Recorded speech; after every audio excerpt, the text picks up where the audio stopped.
Howdy, howdy, guys. How's everything going? Good to see you too, Thomas. How are you doing, man?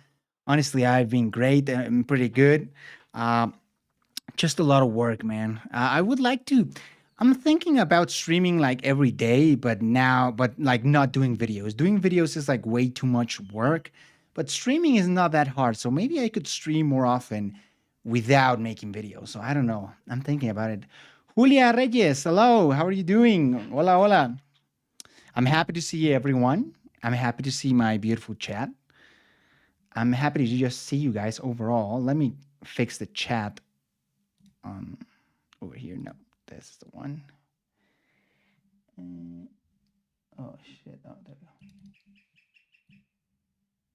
Hmm, There we go. Beautiful. So, how are you guys? Okay, what's been going on with your life? I know that maybe there hasn't been a lot of very interesting news lately. I mean, I think there was this bank, Silicon Valley Bank in the United States, that actually went bankrupt. So I think that's pretty hardcore. It's like the biggest bank bankruptcy in like since like 2008. So that's pretty crazy. Everything's been good. As soon as I saw the notification of stream, I clicked. Thank you so much, man. I appreciate it, bro. It's been a while. I do miss you guys. I do miss like streaming. It's actually like pretty fun. So how's the audio? How's the video? Is everything working? I think everything's working. Everything cool with me. Weather's bloody miserable. Really? Where are you located, man? Where's the weather? Actually, here in Mexico, the weather is pretty chill. Like the sun's out. It's like 90 degrees. So it's good. Our prime minister has gone over to America to talk with Joe Biden on the Australian prime minister about defense against China. Oh my God. The British prime minister. What's his name? I forget. He has like a strange name. I forget. The earthquake in Turkey and Syria. That's also true. Yeah, the massive earthquake in Syria. And I've actually tried to donate a little bit of money. So if you guys could do the same, that's be pretty cool. Yeah, tough situation, really. South of England got a cold. Oh, the south of England. Yeah, got cold at the moment. Damn, bro. Not a nice place to be. I mean, right now in Mexico, it's so sunny, bro. It's so sunny that I don't even need lights. My lights are turned off. All the light that you're seeing from the camera, it comes like from the sun. It's extremely sunny out here. Rishi Sunak, that's true. Rishi Sunak. That's cool, man. The first what? The first Indian prime minister, I think. Pretty cool. Good for him, though. Congratulations. As a Mexican, as a Hispanic, I congratulate him. And we have very interesting videos. We've got real life lore. We've got geography now. We've got H0ser. H0ser has uploaded videos like crazy. He's been working a lot lately. So why are you torturing me? Sorry, my man. I'm flexing. I'm flexing on you. I'm flexing the hot weather of Mexico. But hey, the cold is cool sometimes. He's also young for a prime minister. He's like 42. That's young. Yeah, that's true.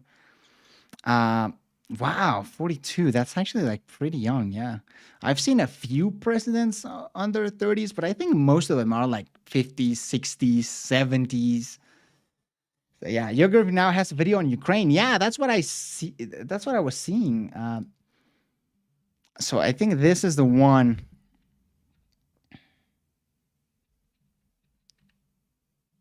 This is the one. Geography now, Ukraine.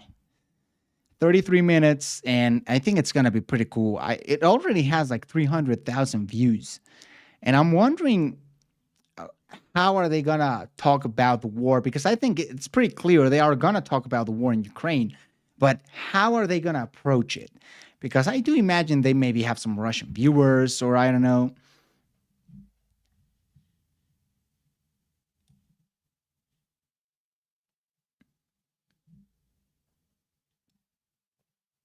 So yeah, who knows how are they gonna approach it? But yeah, we can start with this one if you guys want.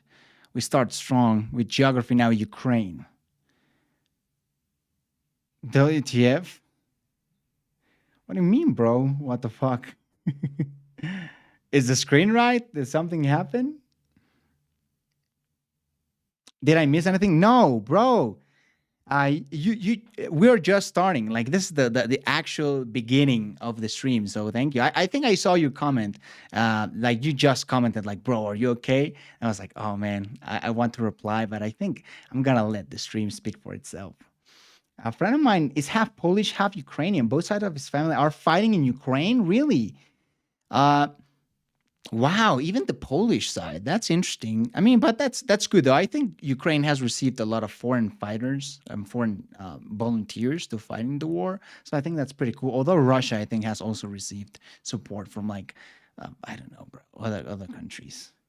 Just saw the stream out of nowhere. Yeah, I just decided, you know what? Fuck it. I have some free time. Might as well stream with my friends. He made a video about the conflict and a video where he traveled to Ukraine. Really? Geography now? Barbs? My man Barbs went to Ukraine? Oh, shoot. Oh, nice, dude. Yeah, he actually has a few videos. Huh. Interesting. You guys want to watch him? You guys want to watch the videos about the Russia-Ukraine conflict in 10 minutes? Then the blog on Ukraine. And do you guys want to see that? Are you guys interested in another set of big hitters for geography now soon? Ukraine? Yeah, I'm excited because there's Ukraine. There's got to be the UK and the USA. I think the United States comes later. The United Kingdom is gonna come first. Damn, that's gonna be really cool. No, I think it's gonna be the United Arab Emirates. It's gonna come first. Then it's gonna be the UK, then the USA. Yeah, the UAE is next. Sure. All right. Yeah, they had to, a prelude for the UK. Yeah. That's true, though. So, okay, let's watch it. Fuck it.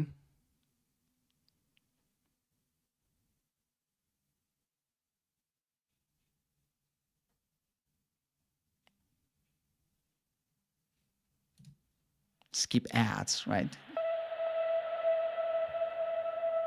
Like, who wants ads? Been the only fed American Western media. Oh, okay. I wanted to do this because I've only been fed American Western media narratives, and I had to investigate further. Sus. I mean, this is sus. All right, this is a little sussy. I'm not gonna lie. It's kind of weird that he's saying it like this, but I don't know. Did you hear that Ukrainians are in a difficult position in the city of Bakhmut? The Russians have surrounded the city on 3 sides. Honestly, I haven't been following the war. I think the video is kind of fair, to be honest. All right. As long as it's fair, you know. Part of my job is to understand things from an all vantage points, regardless of whether I disagree or dislike what is being said. I took notes on what many of you guys have said in emails, comments, and replies, and did my best to look into said claims. Clearly, the Russian-Ukraine conflict is incredibly complicated and has many layers of nuance. Even this video doesn't scratch the surface. But he tried his best, guys. Come on. Oh, hey, Ukraine. Okay. He tries very, very hard to be as neutral as possible in everything due to the nature of their content. Yeah, that's true. Yeah, I've seen him being very neutral. For example, do you guys remember the Israel video? When he was talking about Israel and Palestine, I think he was pretty fair.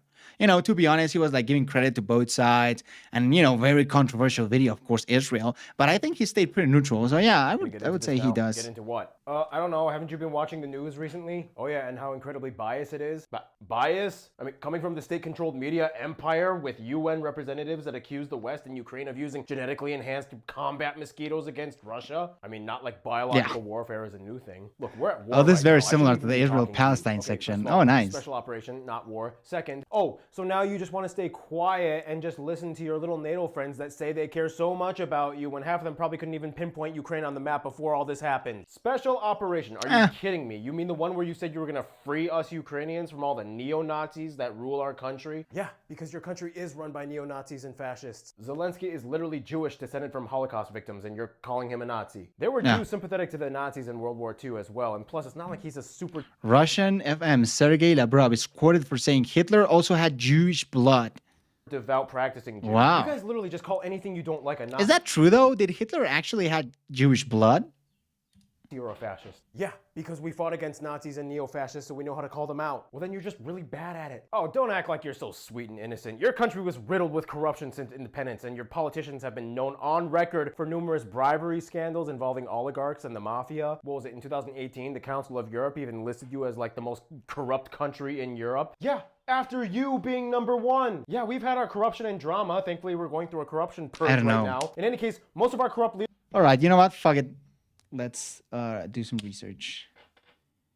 Did Hitler had Jew? The Hitler had Jewish. The roots of the some claim that Hitler had Jewish blood.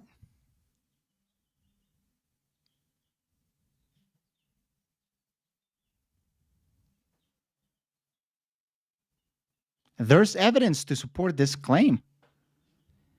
The source of the story stems from a documented fact. Hitler's father was born out of wedlock and Hitler's grandmother has never been revealed. That left open the possibility that Hitler's grandfather was Jewish. And Hitler himself was 1/4 Jewish in the Jewish tradition at the time. However, Jewishness descended, blah, blah, blah. Hitler's rise to power. Okay, can we find like the actual answer?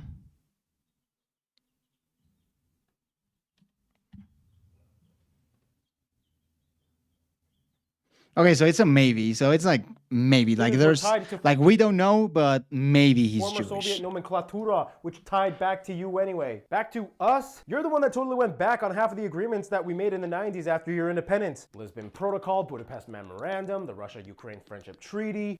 What are you talking about? You broke them. In fact, part of our agreement was for you to formally acknowledge us and promise to never attack us after we... Yeah, I think the Nazis only cared to a certain extent about Jewishness and bloodline. I think it was something like great-grandson of a Jew and was okay to them or something small like that. I would imagine that, yeah. I think a lot of like regular Nazis, like regular people that supported the Nazi party didn't really care that much, I imagine. And the Russians also said that the UK population has started eating squirrels. I already reacted to the video. It's fine. Huh. Because it'd be practical to trace everyone's lineage. Yeah, that's true though. I think I read somewhere that his parents were step cousins or something.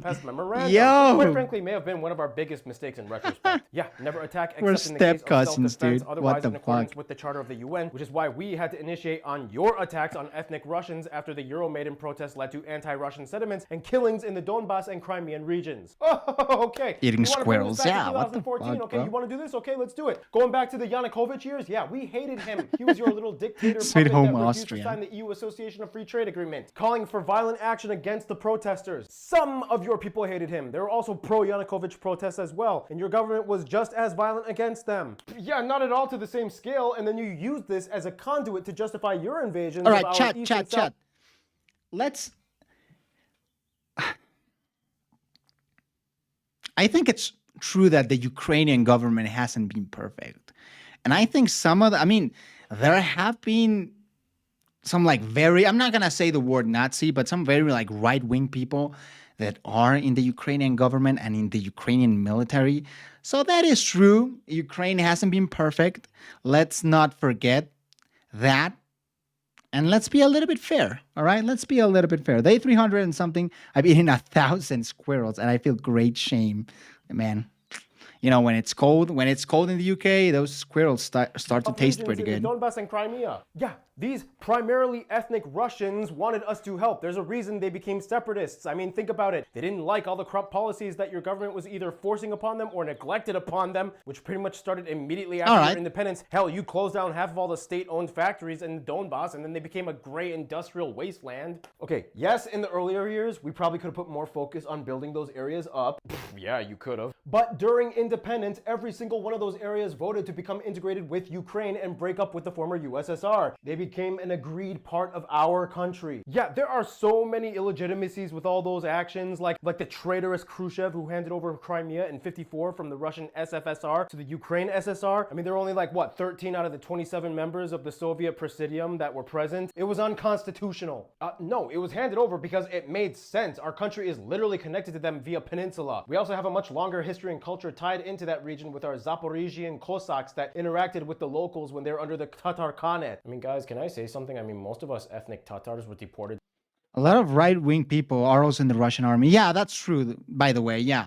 I mean, even isn't the Russian government and Vladimir Putin right-wing? I mean, he's like pretty right-wing, I would say. So a lot of people in the Russian government are definitely right-wing. During the Soviet. Not now. I mean, how can you even call it your country when you neglect it and the people want separation calling us in? That doesn't mean it's your country. I'm not claiming it's my country. I'm saying that both nation militaries have large ties to far-right militias and organizations. Okay, first of all, no, not everybody in those regions were asking for your intervention. Second, even if they were, that's not your prerogative to intervene or invade. You agreed to accept our borders upon the memorandum, and it's still our country. Yeah, is it really though when you become the suspiciously aggressive one by disregarding our diplomacy, by entertaining agreements with the neo-colonialists like the EU and NATO?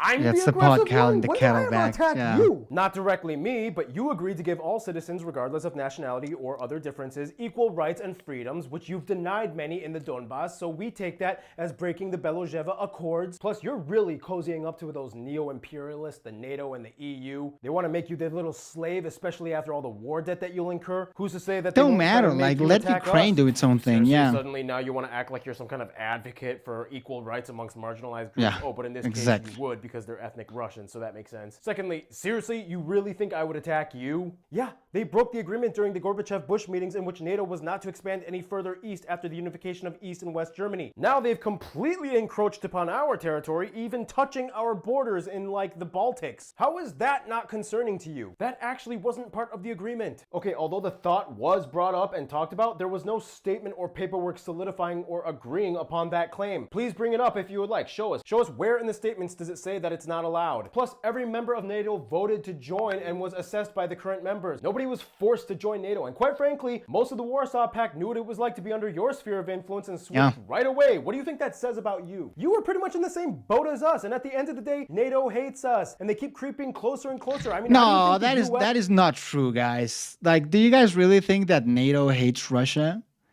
I don't think NATO hates Russia. In fact, I think NATO would like to see like a pro-Western Russia or like a Russia united with the European continent. I don't think NATO hates Russia. You know, it's a little.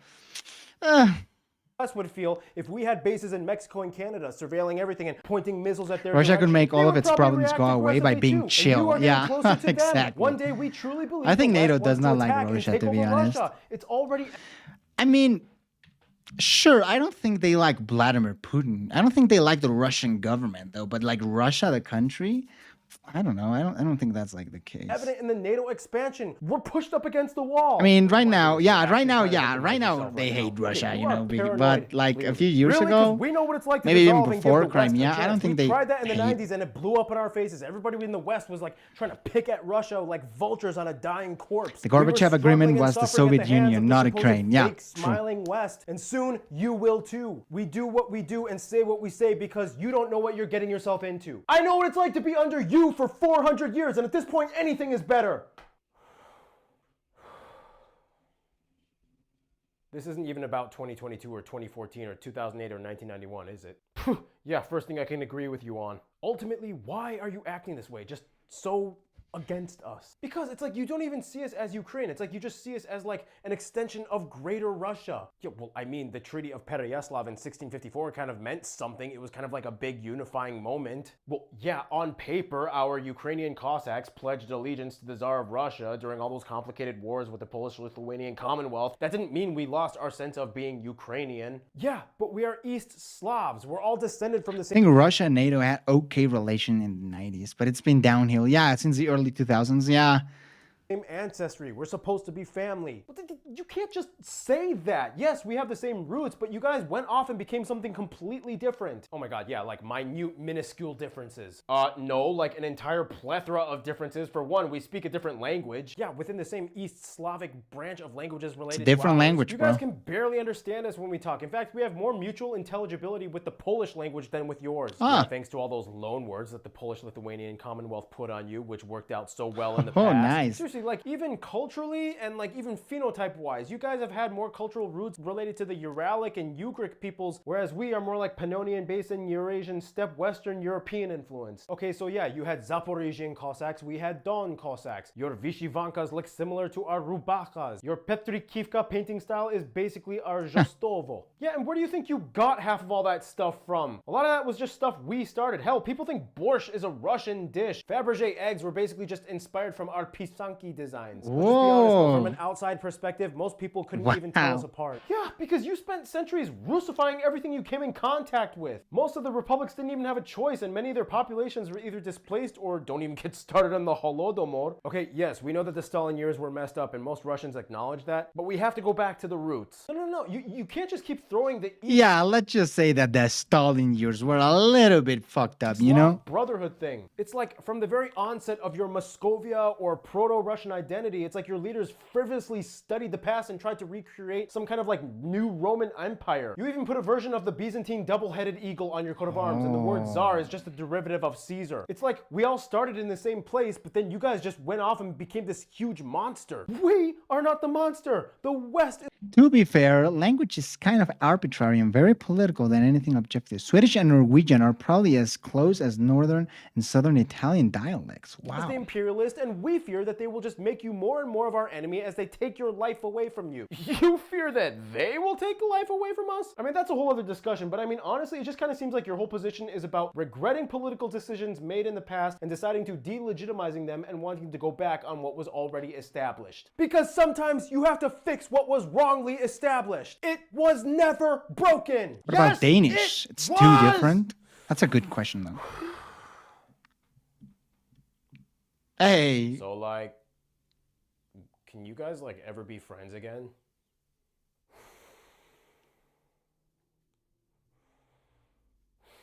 I don't know. Shit, bro. What? Okay, that was a good video. That was fun. Listen, that was fair. I think that was fair. There's definitely arguments on both sides. I personally still stand with Ukraine because at the end of the day, Ukraine is an independent nation. And Russia is not the Soviet Union, and all of the accords that were signed with the Soviet Union, I don't think they apply to Russia. And even if they did, I still stand with Ukraine and their right to join NATO, to join the European Union, to do whatever they please. So, I don't know. Maybe it's a little bit understandable, I guess. I mean, there's a lot of historical ties between Russia and Ukraine. Just a very complicated thing, but I still stand with Ukraine. I don't know about you guys, but I think most of you stand with Ukraine too, right? All right, so let's watch the blog. He has like a blog that he went to Ukraine during the war. So I think that's going to be pretty fun. For security reasons, Russian revisionism is honestly the worst thing about the country. decided to keep this trip entirely confidential and did not post anything publicly until I was safely out of the country. Smart. That's very smart. There are 3 things I hate more than anything else in this world: mosquitoes, waiting in long lines, and being cold. Oh, God. Yeah, I hate cold. Isn't Bart from, like, California, I though? usually end up getting stuck with one of them no matter where I go. Oh, mosquitoes are So, tough. little context. Originally, I was not planning on going to Ukraine, let alone anytime soon, let alone during a war. But I was given an offer. Long story short, my friend Max that I met at Abu Dhabi last year is a talent manager. He's a fan of Geography Now. And then one day he hit me up and said, "Hey Barbs, how would you like to go to Ukraine for the Ukraine episode?" And I was like, "What the f?" And then he was like, "Yeah, I have connections." And then I was like, "Okay." And then my mom was like, 언제 내 말 들은 적 있어? 네가 하고 싶은 대로 하셔. 가고 싶으면 가고 오고 싶으면 오고. I don't care. yeah, she's seen me go to a lot of crazy places, so at this point she's kind of dead inside, which works great for me. And it was interesting because this trip was gonna happen almost at the 1-year anniversary. I think he's from Southern California. I think he said, yeah, he's part Korean. I think, yeah, he's Southern Californian for sure. It's like England and Scotland. We've been united for 300 years, but we have our own different culture. Yeah, history and to a smaller extent, language. That is true. It's a complicated. I had to work. Yeah, he's with a from short LA. period Yeah, he's of from Los time when it Angeles. seemed to be relatively calmer. So the company Max got me in contact with was visitukraine.today. If you have any questions about visiting Ukraine or just any questions in general, hit them up. They have all the information on their website, and you can even talk to some of them as well. They basically sponsored this trip because they wanted to help me out definitely. with Very the Ukraine similar, but episode, not which the is same. awesome. Thank you so much. There's a lot of differences. Visit Ukraine.today. But yeah, in any case, basically, even during war times, Ukraine is still trying to kind of salvage and maintain whatever little tourism industry they still have. However, if anybody decides to come and visit, they do let the people know that their trip will come with a degree of precaution. You could get bombed. If there is any imminent danger, they do let the people know with air raid sirens that you can hear outside your window, or there's an app that notifies them about anything that's going on. Jesus, just imagine going to Ukraine right now. Would you guys go to Ukraine as of right now? Gotta get funds somehow. Yeah, I know, right? I don't think I would. About whether it's short-range ballistics on the east side or if it's military exercises going on in Belarus. Yeah, they just it's so bombed crazy. the Like, they shit even, out of you. Notified me in my paperwork. If there is a bombing, you will have to go to the bomb shelter. I believe the law states that any commercial or residential property that is over 600 square meters is required by law to have an underground shelter built under it. So most businesses and hotels and apartment complexes have an underground shelter. It's pretty interesting how they have their system, you know? Second, getting into Ukraine is a little That is different interesting, though. because Do you think this is because of the war, like the bunker law, or that goes back to like the Soviet times in Ukraine? since the war started in 2022, I mean, I guess all there are air still, like, travel tens into of millions Ukraine of has people been there. Suspended. So the only way to get into I mean, Ukraine yeah, is but- via Well, that's true, though. I mean, if they live there, land yeah. crossing. So this You're is right. how I got in. Basically, I would have to fly all the way to Warsaw, To Poland, Poland, yeah. where I would meet up with my go-to Pole, Konrad, who was in the Poland episode. We would go to Krakow, the culture capital of Poland, and then from there, I would go on my merry way on a bus ride all the way to Medica, the town on the border with Ukraine, where I would have to cross by foot. But I would to wait the until the Ukrainian war's side. over. I would Yeah, meet up just with my better, a little contact. safer, So yeah, so with all of that in check, I packed up as much as I could, and it was off to Poland. Nice. I love traveling vlogs, dude. I love seeing people traveling. I haven't seen this in So long. fun. Ugh. All right, so I'm here in Krakow with my go-to Pole, Mr. Hello. Konrad. You may remember this thing from the Poland episode, the Barbican, next to the town gate. How has your life been since the Poland episode? It's been good. Looking forward to the next Zelda game because it's pretty much in a setting like this.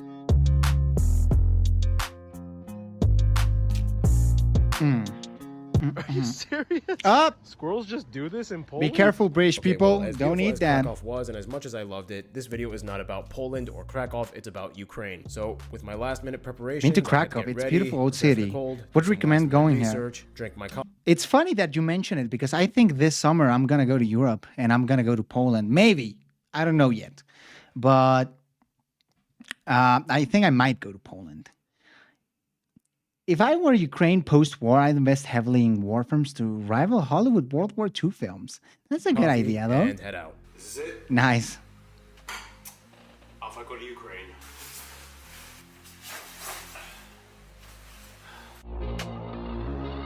The police. Squirrel.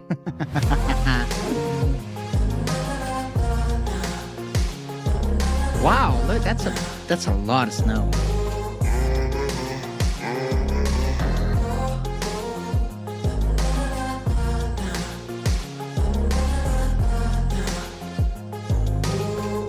Yo, Oired, by the way, I actually might go to Germany too, dude. So I don't know, bro. Hit me up on Insta. You know, we might be able to plan something up. So this is the path to the border. I'm just gonna follow these people. Kind of surreal. You know, just people with suitcases, just, you know, walking into a war zone.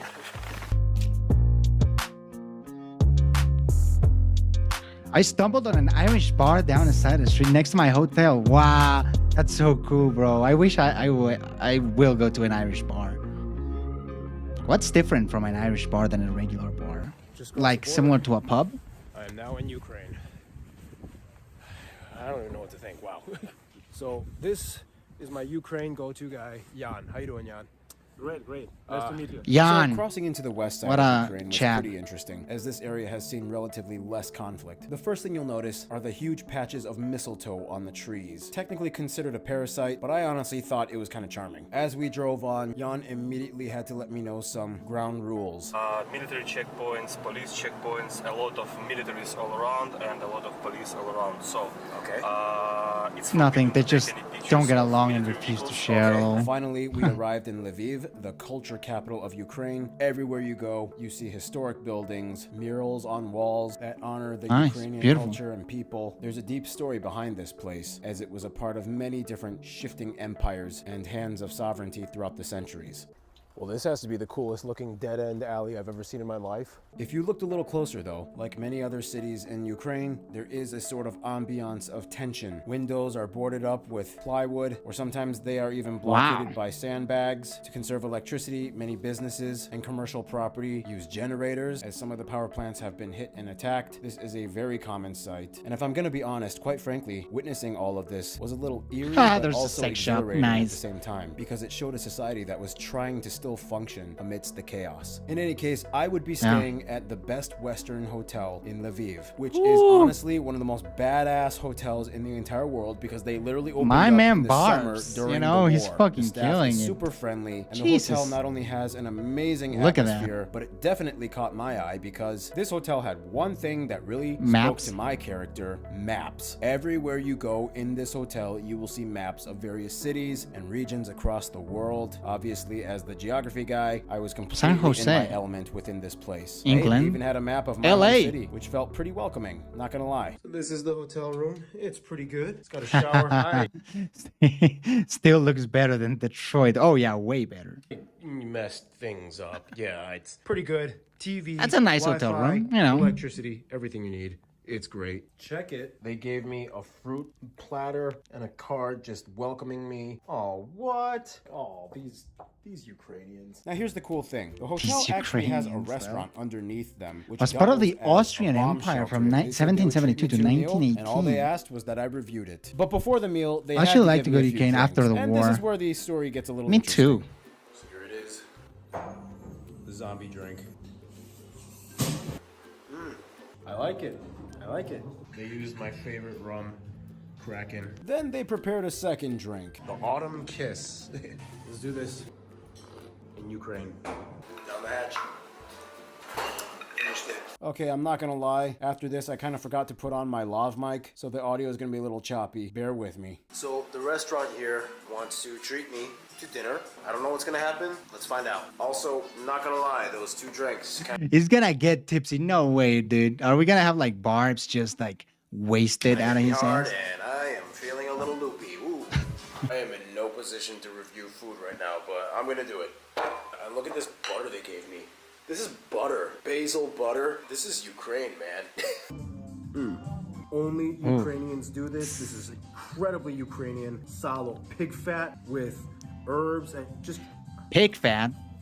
I love greasy, fatty, salty foods.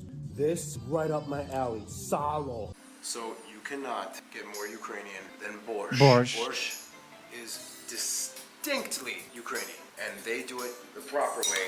Pieces of beetroot inside of it, and go crazy.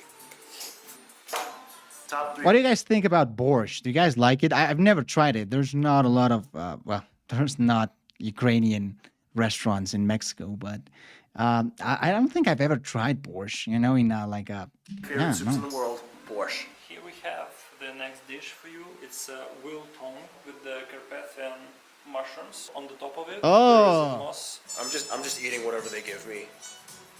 And it's good. It's like clam chowder, but better. And give me a spoon. Let me try eating this with a knife. Yeah, you know I finished that up. I swear, why is it everywhere I go, my subscribers or the people I meet, the locals, they always try to get me drunk. a bean and Always toast, works. mate. It's happened in St. Vincent, happened Sounds in good. Bratislava, now Ukraine. Yeah, and the next dish. Filet mignon.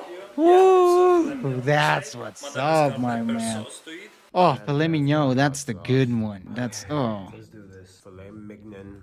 How do I? Okay, I gotta. Look how juicy. oh my god. Focus. Nice. That's how you should eat Camera, your come on, steak. Focus on the juicy. Medium rare. I thought I made steaks good. This is on a whole other level. Look at the potato gratin. Oh shoot, it's gonna fall. Oh shoot. Still, 5-second roll. Seriously, I think this is the most like luxurious meal I've ever had in my life. My goodness. Come on, Barbs. You know that's not true. Yeah. I am. What's wrong with him, dude? It's like he drank like 5 shots of tequila. Like, dude, come on. You only had 2 drinks, man. It all looks good, like really good. Yeah, it looks absolutely fantastic. The filet mignon. Oof. What is he doing?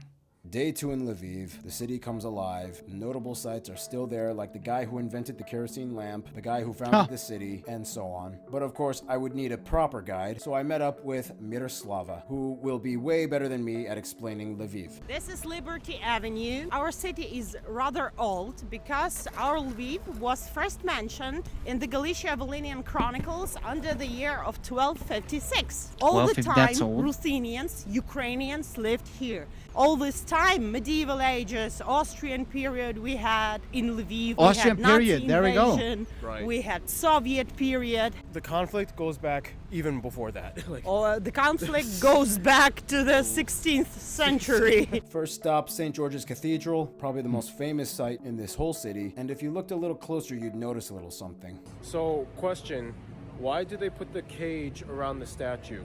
Because of the war. Protection, right? Protection, yes. Yeah, you can see here 2 statues. One of the Pope of Rome and Constantinople Patriarch. The patriarch and the pope. And the Pope, yeah, it means that the church, if you're Christians, you have to be united So it's kind of like a mix between both. between both, right? Now here's the thing, Lviv is kind of like a double city, one above ground, Bit one old, below though. ground. Angus And never in gets such, old. You will find many restaurants, cafes, underground. I'm more of a medium steak myself. Yeah, I mean, I like medium rare. You know. I wonder how many Ukrainians will return to post-war. I don't think a lot of them will return. I think a lot of them will, because you know the European Union countries have just a better standard of living. Like this I don't really think cool they cafe. a lot of them will So now I'm return. at a cafe where it's underground and they give you a headlamp. A cafe And once underground. you sit down, the show really begins. Oh, he's gonna have another fancy meal. Okay. Ukrainian SpongeBob is following me.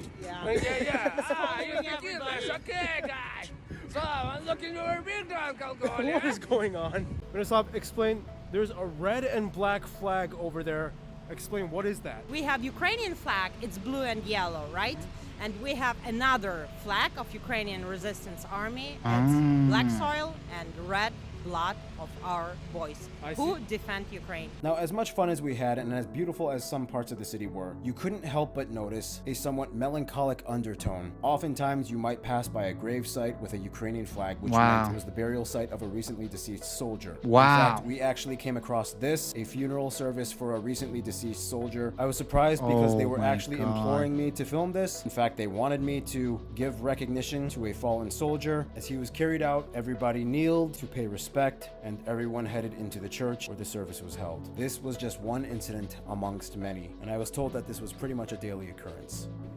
despite that in Lviv now we almost every day we have a funeral ceremony in the Sussy center flag. of the city. We have to continue to live. So we have to raise our children, we have to earn money, we have to work, we have to drink, to eat. We try to make our life As normal more as possible. ordinary, despite the war. As possible, As yeah. possible, as it is possible. We have to live, You have to live somehow. right? Yeah. Is he gonna go to like more places? Like more cities?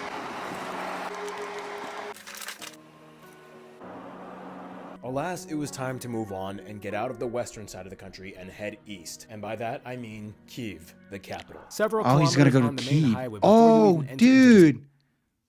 Look at that. So many city, buildings. you'll notice remnants of the war with destroyed buildings that were attacked by Russians in 2022, even in little stopover places Jesus. that paralleled the E40 highway like Makariv or Andrivka.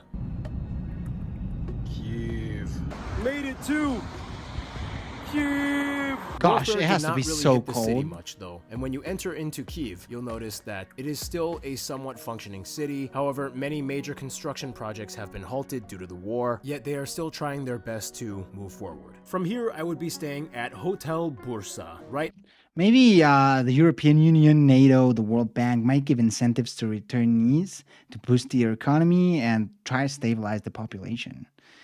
Maybe I could see that happening. I could see the US and the European Union giving those incentives. Look at pictures of Mariupol. It breaks my heart. Wow. Okay, Mariupol. Let's look at it. It's gonna be even worse. Mariupol. Oh my God. Wow. Holy. Yo. Wow. Look at this. I mean, it looks like an abandoned city. It's like a ghost town. It's like if nobody had lived here for 20 years. It's just so abandoned, so rough, so destroyed by the war. Man, this is sad. So many people living in those buildings, and they're just probably gone. Jesus Christ, man. It is heartbreaking. All this stuff is just so horrible. And it breaks my heart when the lady said, "We are trying to live as normal as possible." Man. Similar to Warsaw in World War II, Mariupol. He said about 90% of the buildings were damaged. Real Life Lord made a video about the damage of the war a month ago or so. I think I saw it. I don't know. The front lines literally look like World War I, no man's land. Oh, God. at the heart of the old town. This place was very charming, somewhat more of a younger crowd type of hotel. It has its own cafe and restaurant. Again, super nice staff. And of course, just like all the other hotels, if you need it, they have an underground bunker. And of course, my room was quite the spectacle. One rustic brick wall on the side and a beautiful bed. Of course, it came with your typical disclaimers in case if there was a power outage. So this is the room. Oh my goodness. Hello, Camden. How are you doing, brother? There's a British YouTuber who went to eastern Ukraine and stayed with the pro-Russian separatists. It was an interesting look into the other side. What YouTuber? Enjoy the moment. Sounds like a... Well, I don't know if it sounds fun, but... Yeah, I was kind of obsessed with this bed, maybe even a little too much. So good that I even elbowed myself in the ribs and injured myself. In any case, it was getting a little late, and I decided to take my first night walk in Kyiv, and I kind of noticed something. Snow? This is crazy. I have a little light with me. I'm here just walking along the Dnipro River. All the lights are turned off. All the street lights, everything is dark. The only lights are usually just coming from the cars, a few businesses. I don't even know if you can see it. There's the bridge way back. Did he just flex on us? Oh yeah, he's totally flexing. He's flexing since he had his dinner. All the lights his on the fancy bridge are turned dinner. off. Half of the city just goes dark at night. On that note, though, there was something good that came out of the darkness. It allowed the night sky to become illuminated tenfold, and for the first time in a long time, I got to see a moon halo, or a moon dog. These things usually only occur in the freezing cold temperatures at night, and it was honestly one of the most beautiful spectacles I had ever seen in a city. Morning time in Kyiv is a whole different atmosphere. The city wakes up and starts hustling and bustling. People are moving, businesses are opening up, and people are trying their best to keep moving forward. So I'm from As California. normal as possible. I don't have a lot of warm clothing, so I had to kind of pack up whatever I had that was warm. Tourism in New Russia. Oh, Worked on Christmas. New Since Russia, the war, to dude. conserve electricity, I trams don't have stopped know, operating. bro. However, the metro still functions. Now, if you know me, I love taking metros. Let's see how Kyiv fares. The Kyiv Metro is, without a doubt, one of the most beautiful metros I've ever seen. Mosaics adorning the ceilings with chandeliers. Wow. With 3 main lines. It's That's pretty beautiful. efficient. That's It gets like you where you actually need to pretty go. beautiful. Nothing more beautiful than crossing the Dnipro River. If you're lucky, you can pass Dnipro. by the Motherland statue. It's amazing. So this is Arsenalna, the world's deepest metro station, 107 meters below the ground. Let me just show you in a time lapse how long it takes to get to the top. Yo, wow. Shot. There you go, Arsenalna station. So this is quite an interesting thing to witness. I'm here at St. Michael's Square, and right next to it are a bunch of destroyed Russian tanks and carrier vehicles put on display for the Yeah, that's the locals badass. and That's any visitors badass. to see as a way to kind of rally up the Ukrainian people to let them know that, hey, this is going on. Kind of surreal. It's like all these destroyed vehicles in the middle of a public square in front of It's a little strange, This but is, hey. I guess this is the message that Ukraine wants to not only send to Russia, but to the world. Just like Lviv, Kyiv is a city that seems to have a central theme of being caught in the dichotomy of being in the middle of a war while trying to maintain a functional society, while also trying to portray its unique identity and culture to the world and share it as best as they can at whatever capacity. And in such, I could not come to Kyiv without missing not only a UNESCO heritage site, Wow, but the first one of UNESCO. the country, the St. Sophia Cathedral and complex. It was actually named after the Hagia Sophia and constructed in the 11th century. Unfortunately, I could not go in. It was closed during the time that I was there, but I was allowed to go up the bell tower. So you can definitely tell it's Ukrainian because the angels are wearing vishvankas. The bell tower offers amazing views not only of the Ukrainian trains are safer than those in Ohio. That's true. I mean, it's Ohio, bro. You should check out the NFKRC. He's a Russian YouTuber who fled the war. Oh, I think we saw a reply, or maybe I'm mistaken. Watch a guy called Reporting from Ukraine, which does day-to-day breakdowns. Huh. the interior and of the cathedral complex, but also of the city outside, and it is quite a privilege to experience. After all the Kyiv exploration, it was time for Jan to take me to one of the most important sites outside of the city. So in Kyiv, there were 3 lines. More of defense, destroyed and tanks. On the 3rd line, that's where all the fighting began. And here on the road to Zabuchia, you see all the destroyed military vehicles, tanks, carriers. There's just even rusting, fire. left here after all the months. These Russian tanks destroyed. From Zabuchia, the remnants of war just kept continuing from town to town. This is Borodyanka. I mean, the deeper he goes, the more he's gonna find more destroyed buildings, more tanks. I wonder how far he's gonna go.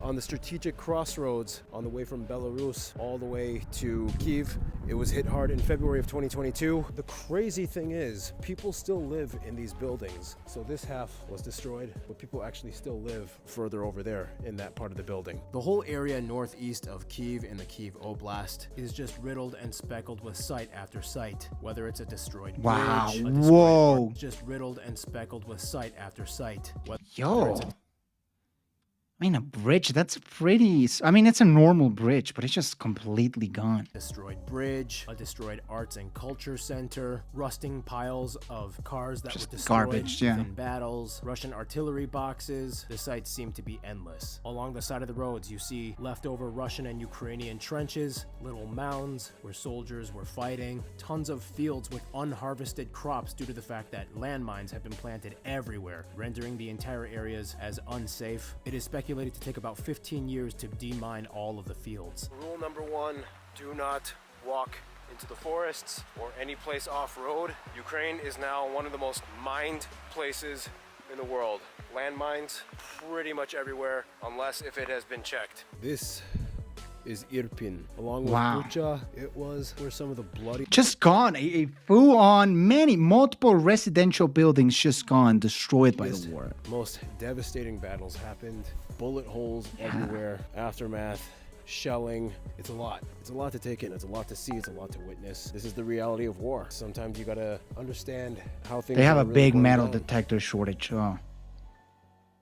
In the end, what it comes down to is, like most post-Soviet nations, Ukraine is kind of caught in the middle of the East Slavic world and the West European world. The situation is very complicated and it's not simple to address. People are figuring things out and taking it one day at a time. You cannot avoid the topic of war in this country. It is everywhere you go and everywhere you step. But I really wanted to get to know the Ukrainian people, so I just had one little project when I came here. Thankfully, there was a little mini theater studio that I could use. Thank you to United 24 Media for stepping in and helping out with this. And I honestly just wanted to ask the Ukrainian people one simple question.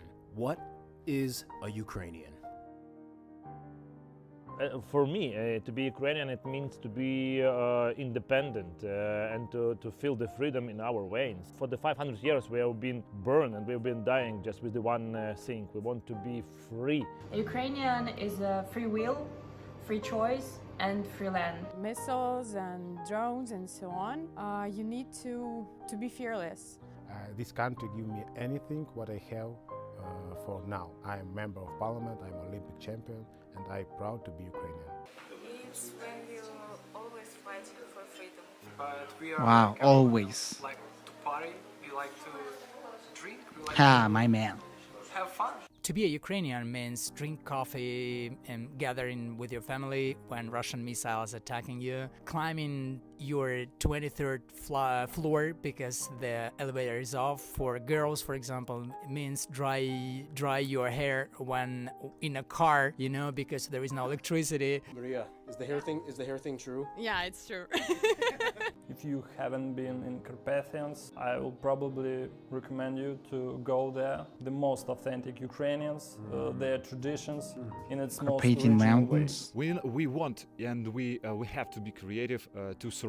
Every single 15 years old girl in Ukraine at the moment knows almost everything about generators. Yeah, we know about HIMARS, we know about Leopards, we know about military guys. Every single Ukrainian are volunteer. To be a Ukrainian means to be a hard worker, but to be a stubborn person. We are not very good team players. We are individualists. And it roots from our history. I want to tell a big thank you for all men and women, of course, who are on the war now. On the war, yeah. And of course, on the front line, a lot of women are there too. That's why Ukrainian women are the best women in the world. And I'm very proud of all of them.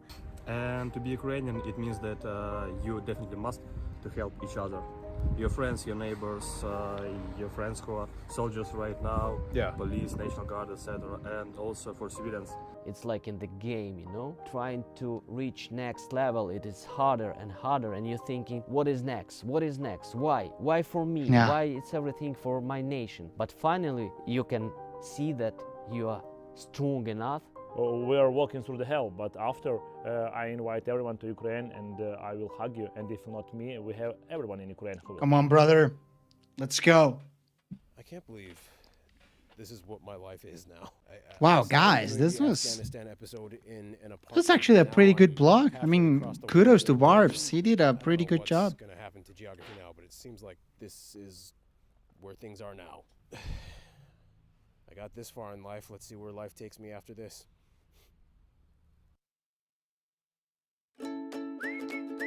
Wow. Jesus Christ. I mean, again, I think it's a great thing that Barbs was able to do this. I think it was a really nice blog.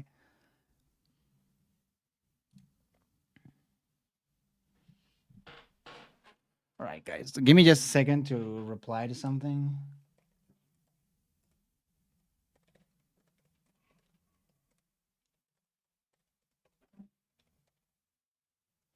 The Ukrainians have suffered so much over the centuries, being part of empires, horrific governments. Yeah.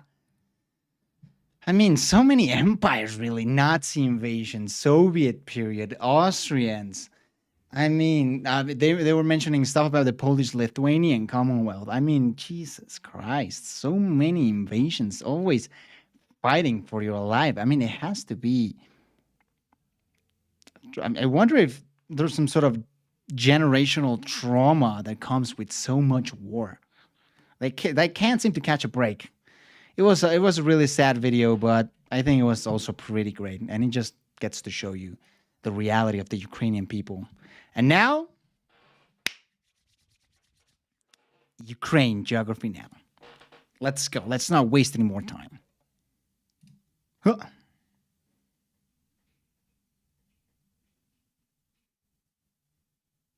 I wonder what Ukraine will be after the war. I think there's going to be a huge reconstruction period. So I made a video explaining the Ukraine-Russia conflict in 10 minutes. I made a Geography Go video where I actually went to Ukraine. Now there's only one thing left to do. The actual Ukraine episode. It's time to learn geography now!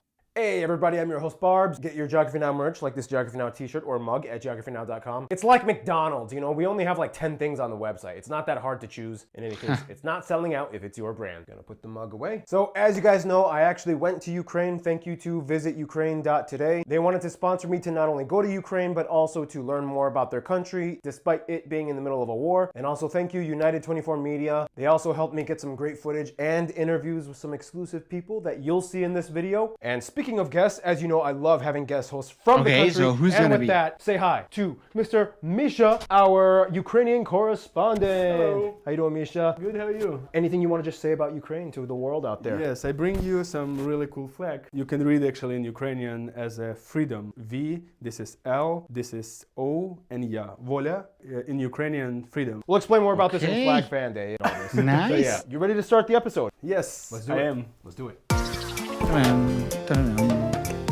Political Oh, you have geography. really white teeth. So Ukraine is a complicated country, and not just in a contemporary sense, but like in a every possible way sense. And it's definitely not easy to summarize, especially the part we are about to get into. Little disclaimer, we will be portraying what is internationally recognized and constitutionally part of Ukraine as per the Belozheva Accords and the Budapest Memorandum post-USSR breakup.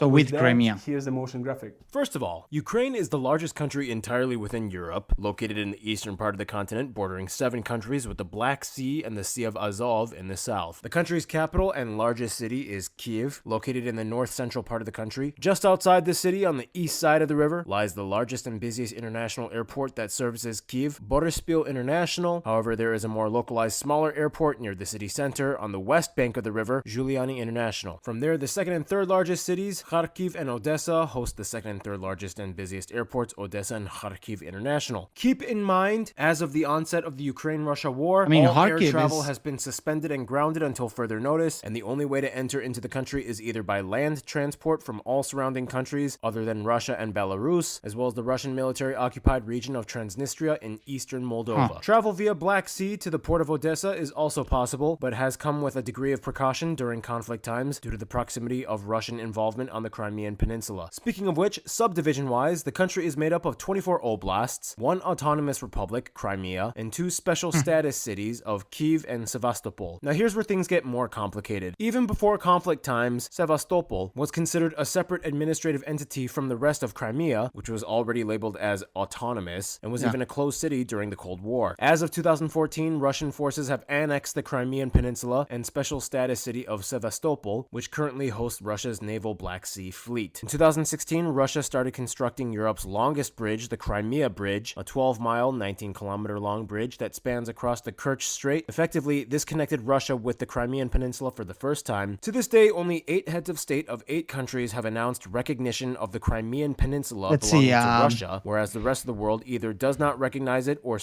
So it was Belarus, Bolivia, Cuba, Nicaragua, North Korea, Sudan, Syria, and Venezuela. So you got the whole gang.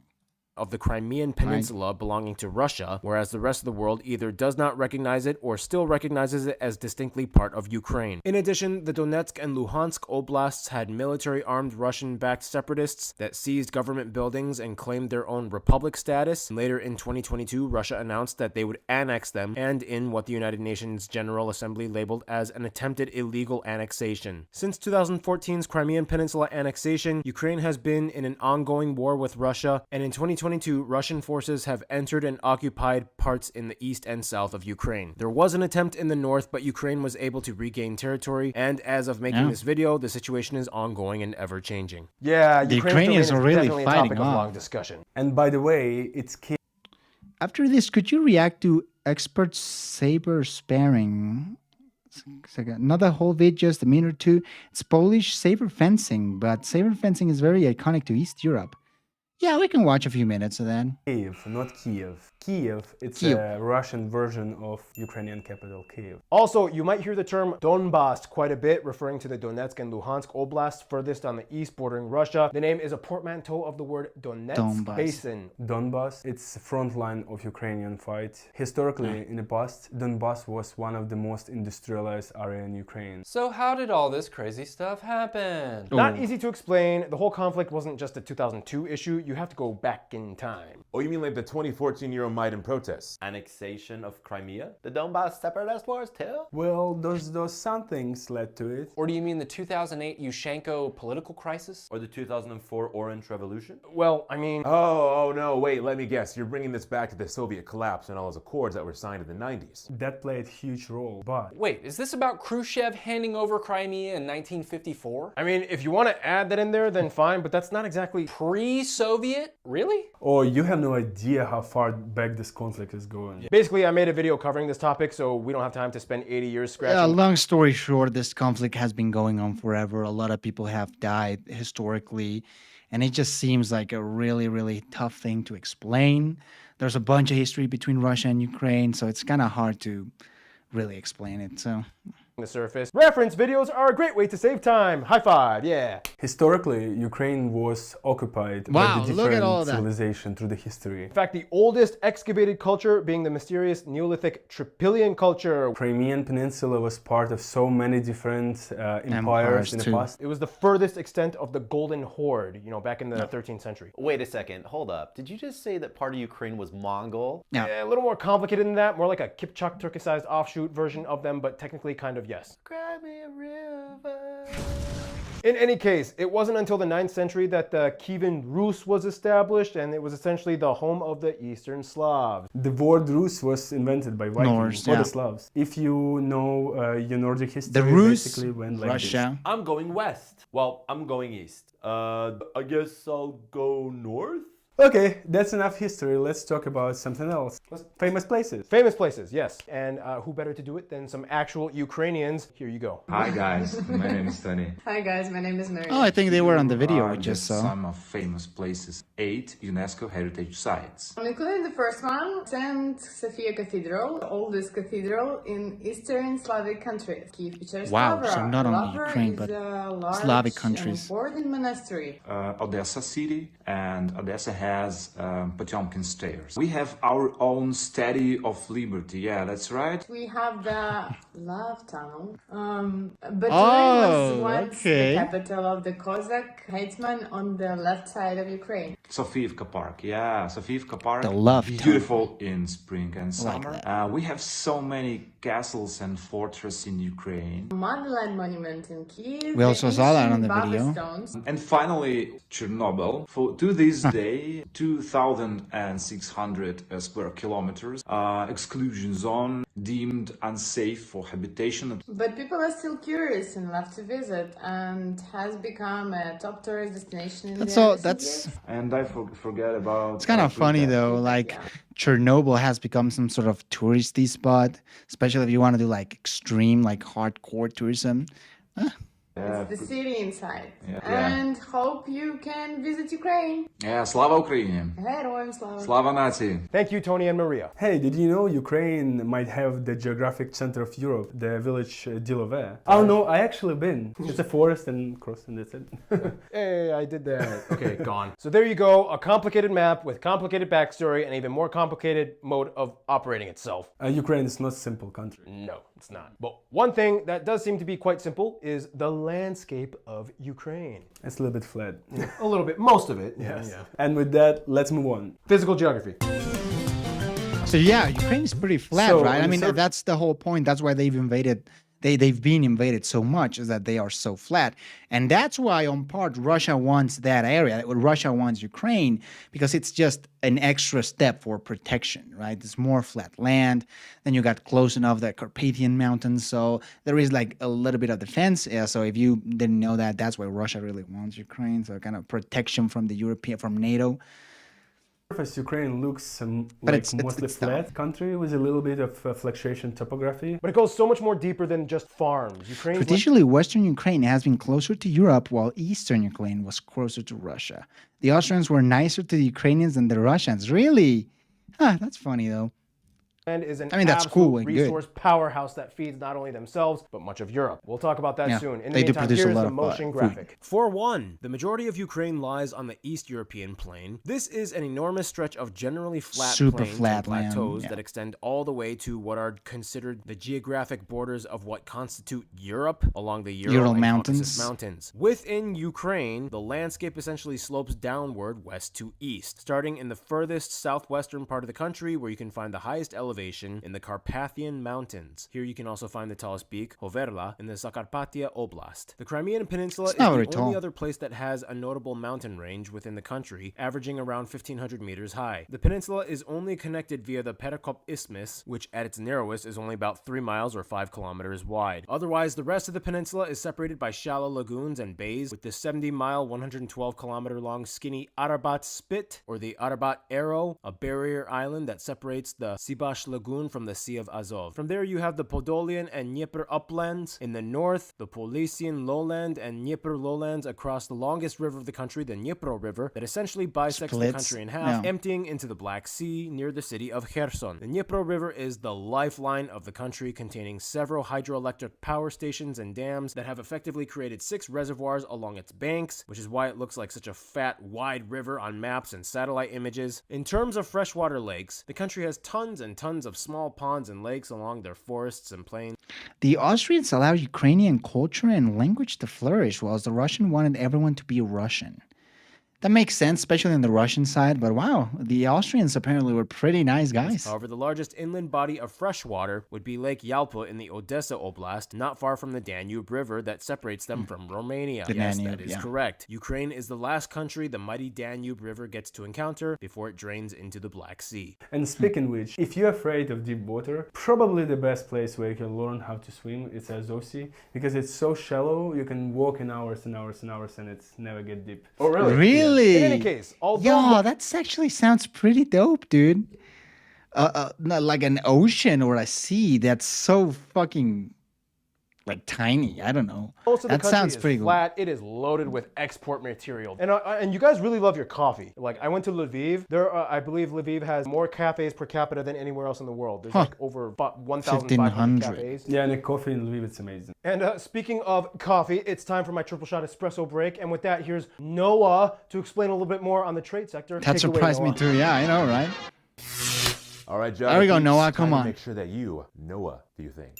As an agricultural powerhouse, Ukraine is often touted as the breadbasket of Europe, as they have a huge Noah is share a of handsome meat guy, and you barley know? exports. They are Kinda also jealous. often ranked the #1 producer of sunflower seeds in the world. This is because about 2/3 of their land is arable, and much of it blessed with the rich Chernozem soil. It is characterized by its dark black color containing high percentages of phosphorus and humus, perfect for crop cultivation. Hummus? Not hummus. It's soil made of decomposed organic material rich in nutrients and has a high moisture retention. Organic material with high moisture? I mean, that's not that far off from hummus. Sure, whatever. Can you make humus out of hummus? You don't get to talk anymore. In any case, despite having a mixed economy made up of industry, energy, mining, and manufacturing sectors, they have Agriculture. remained one of the lowest income nations in all of Europe and is classified as a lower middle income economy. This is due to many factors such as hyperinflation in the 90s, monetary expansion due to government spending. The largest hit, though, would have to be their cutting of ties to their former largest trading partner, Russia. Ooh. Since then, their trade with the EU has Yeah. increased dramatically, mostly going through Poland. Ukraine is also a mining powerhouse, hosting about 90 different minerals, 20 of which are economically significant. Today, Ukraine operates 4 nuclear power plants, including the largest in Europe in Zaporizhia. There used to be 5 plants, but we all know about the Chernobyl yeah. disaster in 1986, the largest nuclear accident to date. Nobody is allowed to move or give birth there. However, a few elderly inhabitants are allowed to remain in their original homes where they live quietly and receive aid. Weirdly enough, this actually became one of Ukraine's largest tourist destinations post-Soviet breakup. It was like... People are weird though. Like, why are people visiting Chernobyl? It's just like curiosity, I guess, human curiosity. Like, we are all curious to see what's going on in Chernobyl, but just kind of says a lot about humanity and the way What's we that? So devastating. visit places. Can I see it? This isn't a joke. We have to block it off. But I'm a disaster enthusiast. I'll pay you a lot of money. Okay, give me your money. And that's how that industry started. They also have their own domestic automobile manufacturing plants and brands, the largest being ZAZ, or Zaporizhian Autos. In addition, Ukraine is one of the 9 countries with a full cycle of aerospace hardware engineering and production. They're probably most famous for their production of The large-scale Antonov, yeah. Antonov and Ruslan cargo transport jets, including the AN-225 Mriya, the largest transport aircraft ever created. Unfortunately, on February 24, 2022, it was destroyed in a Russian attack with parts in a hangar at the No. Plans have been made to rebuild it though. That was a lot of heavy detail. However, one person that always lightens a heavy mood would be our resident animal correspondent, Gary Harlow. Let's roll. Gary Harlow here. Time to fly into this like a Ukraine. First of all, Ukraine is a treasure trove of Oh, no, you yeah. can find the Oh, national no. flower marigolds Why do you do everywhere. this to and us? thanks to the cooler, wet climate, No, you Ukraine know what, is I'm able not- to I'm harbour not- over I'm- 6,600 species of identified fungi and many more probably. I'm just not listening to it. You know, I just don't. Really is Why do I hate this guy so much? The I don't Nintendo know. missiles are coming. But I In just some of the don't. I just forests don't and like him. mountain You know what? regions, I'm gonna go to the animals like bathroom. wolves, You guys land bears, are gonna have to deal lynxes, with this. martens, and boars can be found. Birds are a huge part of Ukraine's ecosystem. Over 100 species are either native or migrate to Ukraine. If a little egret or white stork make a nest on a telephone pole or on top of your house, it is said to be good luck. It's like, you have been chosen for my blessing. The national animal, though, is the nightingale, known for being able to mimic sounds it hears and repeat them back. They would be like, you have been chosen for my blessing. Oddly enough, due to the lack of human activity, animals are repopulating and thriving in Chernobyl. Even the famous H0ser, one of the most endangered in the world, known for their shorter, stockier, chunkier bodies. Speaking of short and chunky, I've got a baby daughter to feed. Cheers, mates! Thanks, Gary. Speaking of mushrooms, a favorite pastime of many Ukrainians is mushroom picking in the forest, as many of the species are edible and used. There we go. What did I miss? The cuisine of Ukraine is definitely worth it. But To talk it more was about funny we have once, a it got very on funny special guest fast. star, possibly the most famous chef in Ukraine, Mr. Klopotenko. Take it away to the food. Introduce yourself. So, my name is Yevgen Klopotenko. I'm Ukrainian chef and I'm the guy who is changing the food culture in Ukraine, and I'm trying to put Ukraine on the world's map. Also, stand up, show your pants. That's my pants. The Cossack Yeah. pants. So the most famous appetizer is like our pork fat or salo, because we were not using a lot of butter. The most important dish for the Ukrainian cuisine, it's a borscht. Borscht, It's our of course. main dish, and now it's from the 1st of July of 2022. It's a World Heritage dish. Next dish is Really? called sirniki. We're just That's frying good, it, and yeah. it's very nice. Looks so like the third hotcakes, dish, it's yeah. called dumplings, or we call it vareniki. But in Ukraine, it's very famous to His haircut use looks like a sour cherry Kozak. and poppy How do you seed. pronounce Chicken it? Kiev. Oh, I love chicken. Yeah, chicken Kozak? Kiev, Cossack? chicken fillet, and inside it has a butter and some dill normally. Can you cook chicken Kiev with salo? I would try that. Where- That would be super Ukrainian. No, it will be super fat. So? So I mean, you also Kiev cake, some kind of meringue with the nuts. Kvass is our, it's like fermented bread drink, and we're putting this kvass on top of the meat. It's called vereshchaka. Last question. It looks tasty favorite dish though. You can cook. Me? Do you have a signature dish? Borscht. If you want to touch borscht, you have to touch me. Touch me. Bam! You feel it. All right. Well, I think that's it. Yeah. Thank you so much. Thank Funny you. guy. Yeah, thank you. Yeah. Thank you, Chef. And with that, I will take my leave. Back to you, Barbs. Thank you, Noah. Yeah, also Ukraine have a quite culture around the bread. From my research, you guys have over 80 kinds of ritual breads. Well, my mom also, she cooked this bread, it's called korovai, and it's now become an intangible heritage of Ukraine. Untangible Well, in any heritage. case, just like the food, the people of Ukraine have so many unique traits and flavors to them. Let's discuss that. The demographics, So, that's Misha, right. your opinion, what is a Ukrainian person? It's a person who have a Ukrainian heart, no matter where you live, no matter who you are, what color you are. I live in US, I live here, but I still have a deep attachment to the culture and people. You can take the Ukrainian out of Ukraine, but you can't take the Ukraine out of them. Yeah, that's for sure. So Ukraine's population has gone through major fluctuations over the past 3 decades. Their population actually peaked in 1993 at 52 million. However, factors like mass emigration And low for birth a while, rates. having a higher death rate than a birth rate made Ukraine's population decline sharply. And also, depending on which census you rely on, population statistics of Ukraine might conflict because some include or don't include Crimea and the Donbas Oblast of Donetsk and Luhansk. As of 2023, Russia has annexed over 90% of Luhansk Oblast and half of the Donetsk Oblast, including the capital Donetsk. With all that taken into account, due to the conflict times displacing people across the country, ethnic group numbers have fluctuated and there's no concrete way of getting exact numbers, but this is the general demographic makeup I got by averaging out numbers. It's gonna be like most of the that I could find. Ukrainians, Here we go. right? The population of Ukraine as of 2023 is around 42 million, which is a rough estimate that includes the returned diaspora, but also does not include the Crimean population, around 2.5 million, and shaving off some of the 2.5 million population living in annexed populations of the Donbas region, but does include the 500,000 of Ukrainians in Ukraine-controlled areas of the Donbas. It seems the country is, of course, predominantly made up of people that identify as ethnically Ukrainian at somewhere around 80%. There, somewhere around 17% of the nation claims to be ethnic Big, Russian. that's Keep a in mind, big these piece of lines are kind pie. of blurred because many people are also mixed between both Ukrainian and Russian parents, and many may claim either side depending Yeah. on who you talk to. They basically lost like 10 million since 1993. They lost 10 million people. But this 11. seems to be the general number. From there, the remaining population is made up of various other ethnic groups, Belarusians, mostly from neighboring Polish, nations like Romanians. Romanians, Hungarians, Polish, Ukrainian Jews, Pontic Greeks, and yes, even a small population of Koreans. In any case, quickly, the country uses hryvnia, it's a national currency. We use Type C and F block outlet, and the we European drive on ones. the right side of the road. In Ukraine, the official language obviously is Ukrainian, Ukrainian. an East Slavic language descended out of the medieval Ruthenian language. Russian, it's also common spoken secondary language. Obviously, it was introduced during the Russian Imperial era and Soviet Union. Also, there's Suzyk. What is Suzyk? Explain. Suzyk is my first language, actually, with which I grew up. It's a kind of mix of Ukrainian and Russian, but also have a lot of different words which doesn't exist anywhere else. Since 2014, a lot more people have just started speaking Ukrainian, right?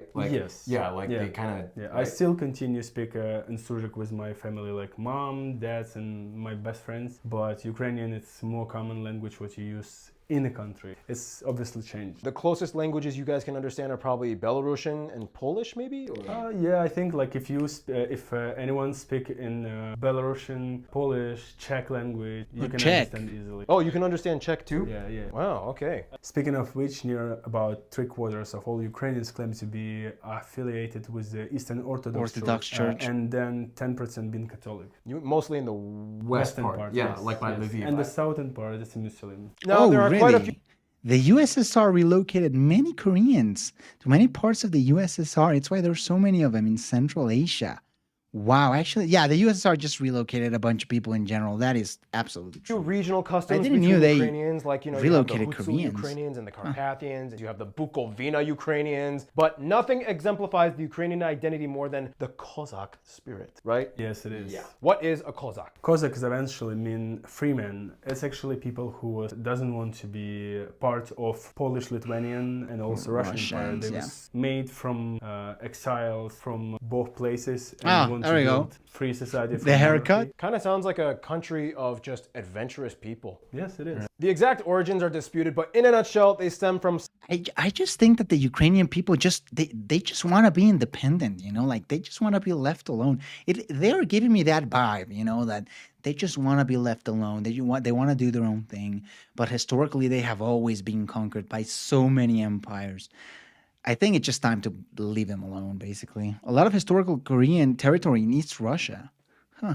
I guess close to like the North Korean border, region, somewhere around the 13th century after all that crazy with the Mongols went down. Oh, and I think the peak of the Cossack culture was when the Bogdan Khmelnytsky was in power, because he established the border and capital. They were right in between two major empires, the Russians and the Polish-Lithuanians. And when said states saw these Cossacks, it was like, those Cossacks are very rough and militaristic, and they're like very hell-bent on maintaining their autonomy. Why don't we use that to our advantage? How so? They love fighting, so why don't we just hire them as mercenaries to fight our battles while promising them autonomy? I mean, I really do want to expand past the Urals, and you have that whole beef with the Ottoman empires. Right, right. Wait, don't we hate each other too? Long story short, but Cossacks have always been a central part of Ukrainian culture and identity. Wait, don't you guys also have like a Cossack cartoon like called Kozaki? Yes, it's three Cossacks, they always fight with Russians. In any case, you need to be strong and fierce when competing in sports. So with that, let's jump over to the sports part with Art. Merry Christmas. Well, I like this guy. Let's get started. Take him. Alrighty, peeps. Let's get Ukraine in the membrane. You know that song? If you guys can notice, I'm not really like a sports type person, so I don't really know much about sports. But like insane in the membrane. Never mind. Ukrainian sports have always gone hand in hand. Actually, Bogdan Khmelnytsky was pretty cool with Polish kings and nobles. Invented by Zaporizhian Cossacks that mixed the Polish man traditional himself, dance with fighting. There's also traditional hopak saber fencing and wrestling. You played a Cossack in the Russia episode, remember? I do remember that. Yeah, I was really pent up and angry. Ukraine has competed in every Olympics as an independent nation since But after one of the nobles raided his lands, he said, fuck you, and started a revolution, kind of. Interesting guy is what I'm seeing, the best events being gymnastics and wrestling. Larissa Latinia is a total national treasure, competing under the Soviet Union. Out of any male or female, she held the record for 48 years, with the most gold medals at 9, and overall she won 18 medals over the course of 3 Olympic Games. In terms of wrestling, Ukraine has many champions. Oh my God, but look a huge at that deal guy. in wrestling would be Jean Belianuk, who got the gold in Tokyo Olympics, and we got him on the show. Yeah. Barbs was actually able to interview him in the Ukraine episode here. Here's a quick snapshot right here. Hey everyone, my name is Jean Belianuk. I'm Afro-Ukrainian. I'm Olympic champion. Afro-Ukrainian. And member of Ukrainian Parliament. My first big win is it was first place. He looks like Jamie Foxx. Mr. He's giving me a lot of Jamie Foxx we vibes. We know each other before that, and he told me about he want to invite me. What was your life like growing up in Ukraine? I was born in 1991 when Soviet Union just collapsed. Yes. And new country, new rules, and that's why I was only with my mom.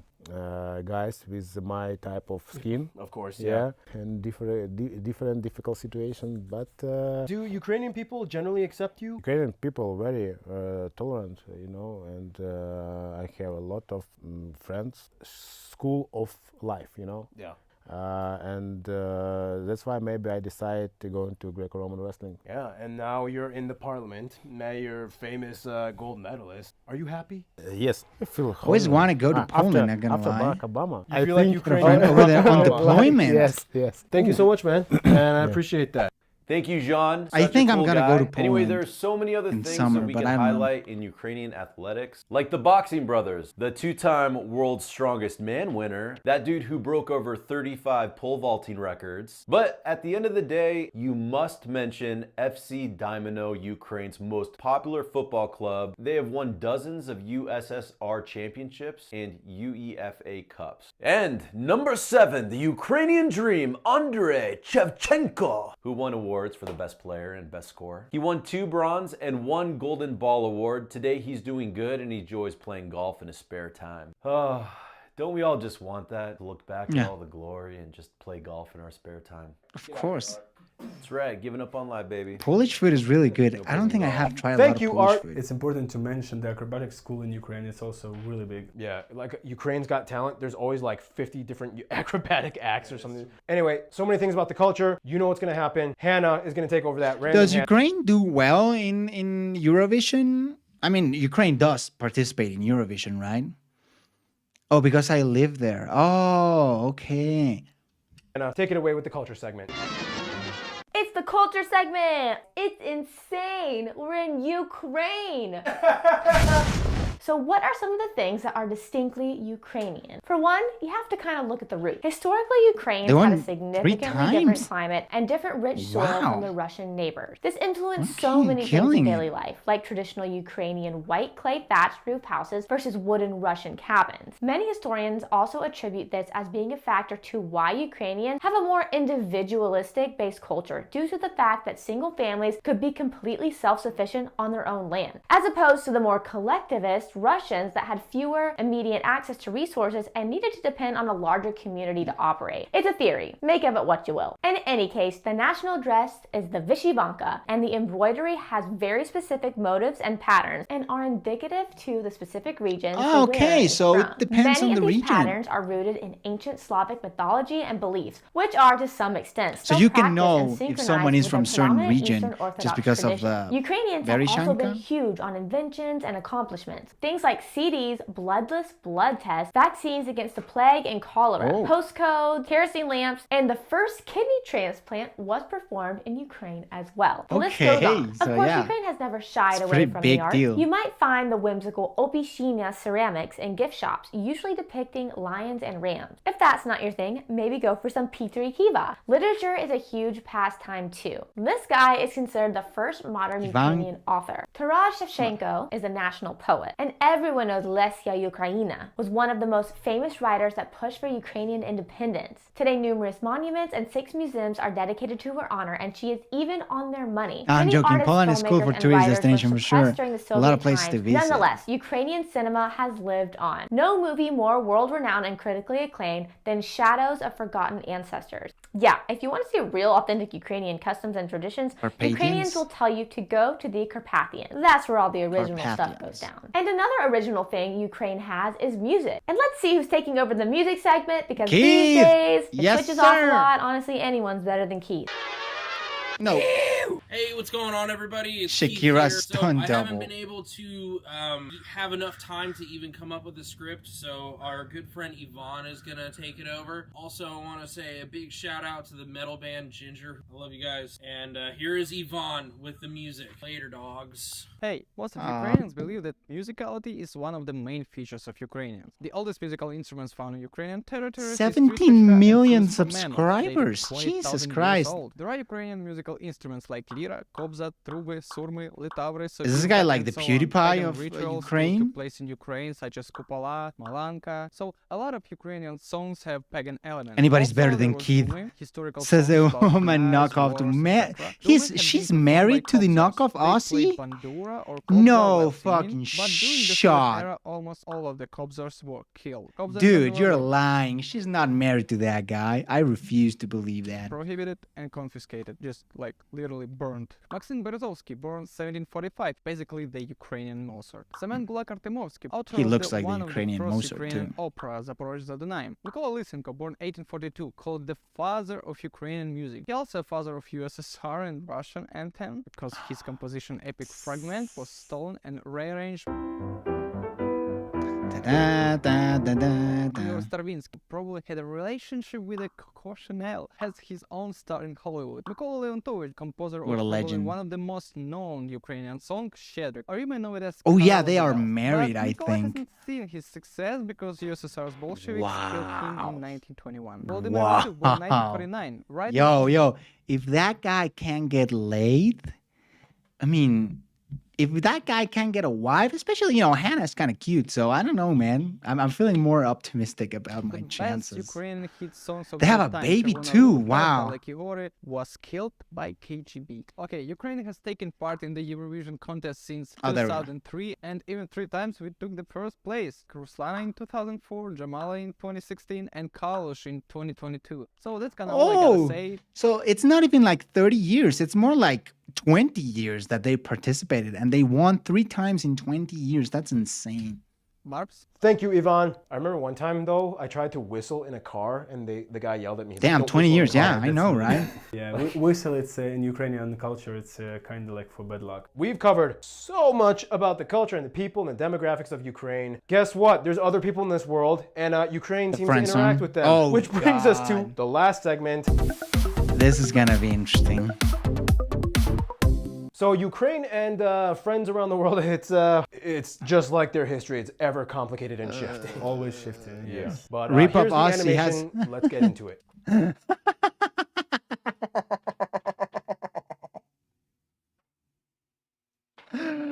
Rip Off Aussie has more race than What If Autist.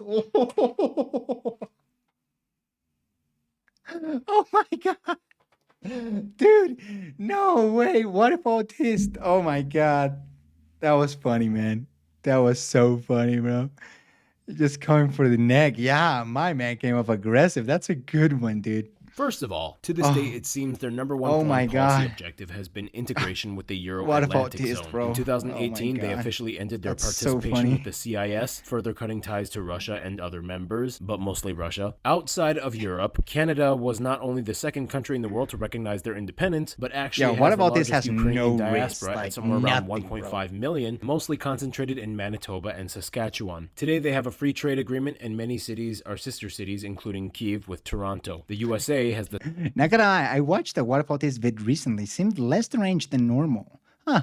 Maybe he's second changing. largest I don't Ukrainian know. diaspora in the Americas, It's in the has US, also been yeah. a key ally in more recent times, as they, along with other countries, have pledged billions of dollars in aid during war times. High-level visits have been conducted by both heads of state, and overall relations have grown since the 2010s. In Asia, it seems Turkey and China have an interesting role. Both Turkey? have expressed interest in helping mediate somewhat in conflict. However, for the most part, they've been low-key and just business-oriented. Since 2008, China surpassed Russia as becoming Ukraine's largest trade partner, and in 2022, Chinese ambassador to Ukraine, Fan Xianrong, is quoted for saying that China will support Ukraine both economically and politically despite conflict times. Turkey is an interesting one. And they also don't recognize the annexation of Crimea, though. So that's interesting.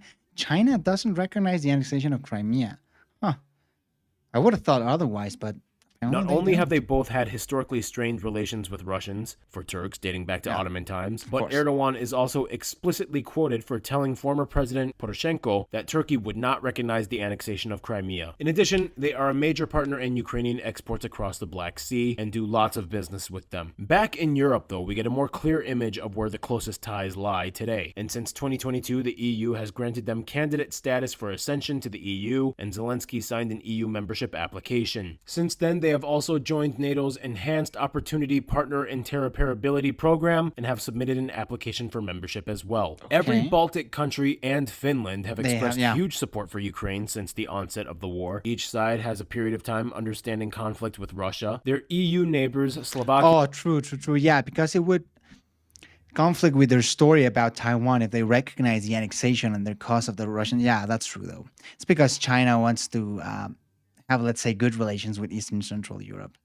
Hungary, Romania, Bulgaria, Germany, Czechia, and non-EU Moldova have all taken in many refugees during the war and have pledged support for Ukraine. The UK is a huge supporter. Immediately when you enter any British airport, you will see signs set up in the Ukrainian language offering assistance for refugees. In addition, they have pledged aid to Ukraine and are even in a trilateral security pact with Ukraine. When it comes to their best friend, almost every Ukrainian I have talked to has said Poland, which is the third member of the trilateral security pact. Poland has taken in the most refugees since the war. They share a bond based on history of understanding what life was like either under the Soviets or the Warsaw Pact. Their languages are pretty I mean, if you ignore the Polish-Lithuanian Commonwealth. Intelligible, and integration of Ukrainians into Polish society is incredibly easy for them. All of the drama of the former Polish-Lithuanian Commonwealth years centuries ago is pretty much over and they've moved on. Ukrainians and Poles will always be there for each other. In conclusion, Misha, you are the Ukrainian. I'm gonna give this to you and I'm gonna head out. See ya. Ukraine, it's not just border. Ukraine, it's people, soul, culture. We are able to train a lot of Ukrainian troops. That's nice, though. I mean, the gigantic economy of the United Kingdom could definitely help a lot in Ukraine. Yeah, East Europe has been heavily invested by China since, they offer an alternative to the vulnerable maritime trade routes to Europe. As long as Ukrainian people exist and culture, there will be always Ukraine. And we will always fight for our freedom and independence. Slava Ukraini! Thank you, Misha, for being on this episode. Really appreciate it. Stay tuned. United Arab Emirates is coming next. That's going to be an interesting episode. Gosh, I can't wait for the USA episode. Jesus, that's going to be insane. That's going to be so cool. Maybe we moved on, but Polish people still have issues with UPA. What's UPA?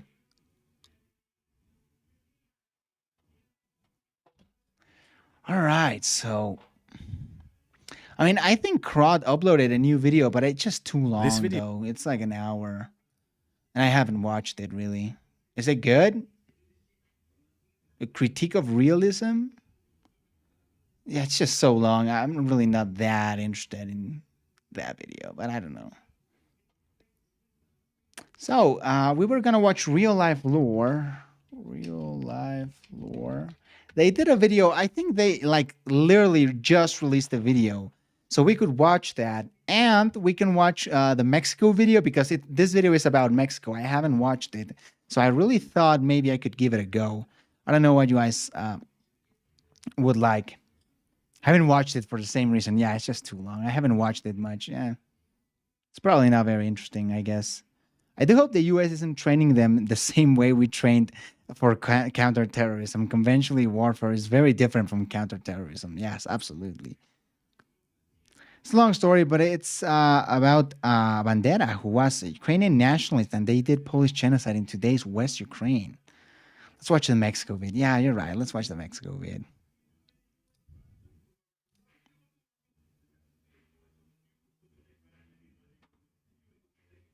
Mexico, let's go. Okay. Population, some 66 million. So, Mexico, I think this is going to be great because I think I can give a lot of output. I haven't watched the video, so maybe I don't have much to say, but... Mexico is one of the largest and most important countries of the modern era. Yes, As sir. of 2023, more than 128 million people live within the country, making Mexico one of the top 10 largest countries in the world by population, right in between Japan and Russia. But these 128 million people who call Mexico home today all live within a rather unequal pattern that might appear strange at Yeah, a lot of news about the cartels recently. I think, well, first of all, there were 4 Americans that were kidnapped in Mexico by accident. The cartels literally returned the Americans and apologized because I think one of them died for whatever reason. So the cartels, it was pretty funny because they handed to the authorities the people who were to blame for the kidnapping of those Americans. Let me show you. I think it's easier said than done.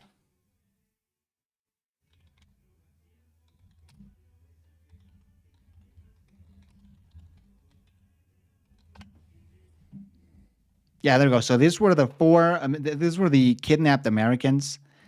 But let's see if. There we go. They handed the guys out. They literally gave the people responsible for the kidnapping of the Americans. The cartels really fear the United States, and that's why they gave their own people away to the authorities. So that's actually pretty insane. First, but makes perfect sense with the proper context and explanation. You see, slightly more than half of Mexico's population, some 66 million people, all live within just this concentrated and narrow strip that runs roughly across the center of the country. This strip represents only 18% of Mexico's total available land, and yet there are more Mexicans who live within it than outside of it in the remaining 82% of the country. This means that, on average... Yeah, exactly. 2 dead, 1 injured. Cartel issued a public apology. Exactly. The density of people who live within this strip is roughly 5 times greater than in the vast majority of Mexico's land that exists beyond it, to the north and the south. And the really fascinating thing is that this strange, uneven-seeming pattern of where people live in Mexico has remained more or less constant, going back at least centuries, and more likely, millennia. Nearly 130... So yeah, basically the middle of the country has what it's called a Mexico City megalopolis, which is basically just a huge mix of Mexican cities that are in the middle. So you got Mexico City, you got Puebla, you got Toluca, you got Pachuca, which are like cities around Mexico City. And if you combine that whole area, it's a lot of people. I remember listening to the story of Alejo Garza Tamés, absolute legend in chat. Yeah, absolutely. Yeah.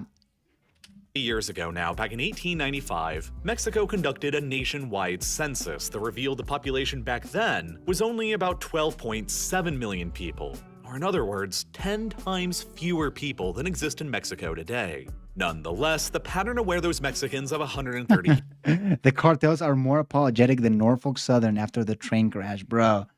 I know, right? Years ago lived... They didn't release an apology? That's crazy, bro. Statistically very similar to where they live in the present. Roughly 55% of them live within the same strip of high density as today, while 45% of them lived in the 82% of Mexico's land beyond it. Fast forward almost 130 years later, with 10 times as many people and about vastly Crimea. superior Yeah, I think we're probably going to watch the that pattern too. of where Mexicans live in their country remains more or less the same. And this is fascinating because it's precisely the opposite of what happened just to the north of Mexico in the United States. Very sparsely Back in 1895, the American population stood at around 76 million people, and the top 10 largest cities were these ones, while the top 10 most populous states were all of these highlighted ones. Correspondingly, the geographical center of the American population at that time was located around here in eastern Indiana. But the following They released an apology, but after a lot of resistance and being called out for the poor PR. Yeah, How long have the cartels been active for? Oof. Well, it's since the 80s they have been active. You can watch on Netflix Narcos Mexico. I really recommend that you guys watch Narcos Mexico. It really basically it's the story about the cartels, and it has Diego Luna, which is a great actor from Star Wars. It has Tenoch Huerta that was on the Black Panther movie. So it has good actors, and it's a really good show. I love Narcos Mexico. 130 years till the present in the 2020s. They originally only offered $25K for a whole town after a train exploded in it. That's crazy. The only enormous 25K. expansion of American populations both westwards and southwards through the country to the point where today, only 3 of the top 10 largest American cities in 1895 still remain on the same list Houston, today, while yes, 4 sir. of the top 10 most populous states in 1895 have fallen out and gotten replaced entirely by western and southern states. As recently as 1895, Florida's population was fewer than Connecticut, Texas was fewer than Missouri, while California's was even fewer than Mississippi. All 3 are the top 3 most populous. Why are my messages not showing up? I don't know, man. I mean, I'm able to see this one, but I haven't deleted anything. I promise. States now in the 2020s, after experiencing massive growth rates and expanding their populations dozens of times over I'm sorry, since the here are turn of those the 20th responsible. century. And correspondingly, the geographic center of the American Has moved. population has shifted nearly 400 miles to the southwest and central Missouri from where it had been in eastern Indiana. Best I can do is Over the past 25K, 130 years, the American population expanded roughly 4 times, and the pattern of where they geographically live lived evolved dramatically. While in Mexico, the population expanded roughly 10 times over the same time period, but the pattern of where they lived geographically remained proportionally more or less consistent all throughout to the present. So, what gives? Why, over centuries of time, have most Mexicans continually lived within just a small area representing less than a fifth of the country's available land? The answer, as it often does, lies in the harsh realities of Mexico's geography and the limitations those realities curse the country with. Yeah, Mexico's geography is just terrible. It's so bad. We have a bunch of mountains. We have a bunch of desert. We have a bunch of jungle. It's not like a really great place to live. The only, I guess, good parts are in the middle. That's where it's easiest to live. Yeah.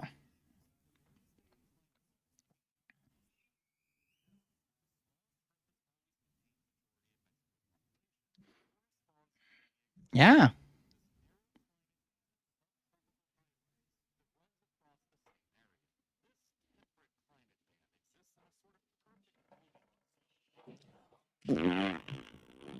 Sorry, oops. All of the land to the north of it is dominated by arid and hot desert. I hear some Republicans wanted to start a military intervention in Mexico to fight the cartels. Yeah, that's actually true. That's actually true. And I think it was the Republican, what's his name? The guy with the eye patch? Gosh, I forgot his name, dude. Dan Crenshaw, that's his name?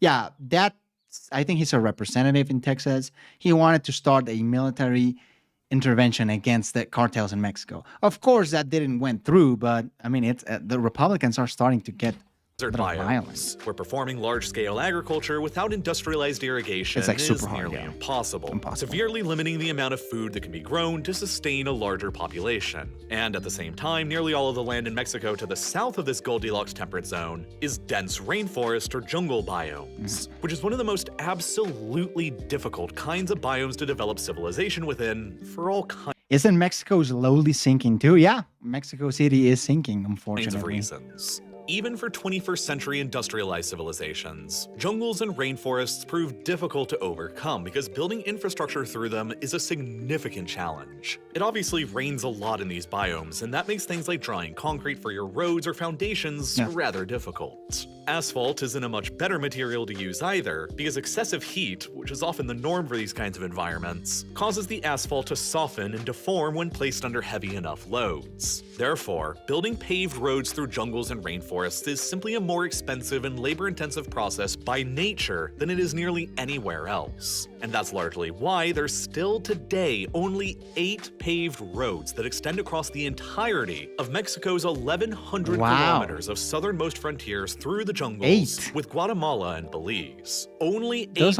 paved roads that connect Mexico with the entirety of Central America. And then why even further to the south, there isn't even a single paved road from Panama into Colombia that would otherwise connect the two Americas together. The Darien Across Gap. Mexico's southernmost borders through the jungles, there is only an average of 1 paved crossing for every 137 kilometers of distance. Meanwhile, along a more temperate boundary where it's easier and cheaper to construct paved roads in, like between Spain and Portugal, the concentration is more like 1 paved road for every 9 kilometers of border length. Wow. More roads mean better and less expensive transportation options for more people. Yeah, that's insane. The fact that Mexico doesn't really trade that much with Central America or even South America. I mean, there's some trade going on, there's some immigration, but as you can see, only 8 roads for such a relatively large border. People, which means a better ability to conduct trade and business, and a correspondingly better ability for more people to capture more capital for themselves. But that's only the first problem that There's the jungles jungle, suffer from an economic development standpoint. Arguably, the bigger problem is that agriculture and jungle biomes, just like in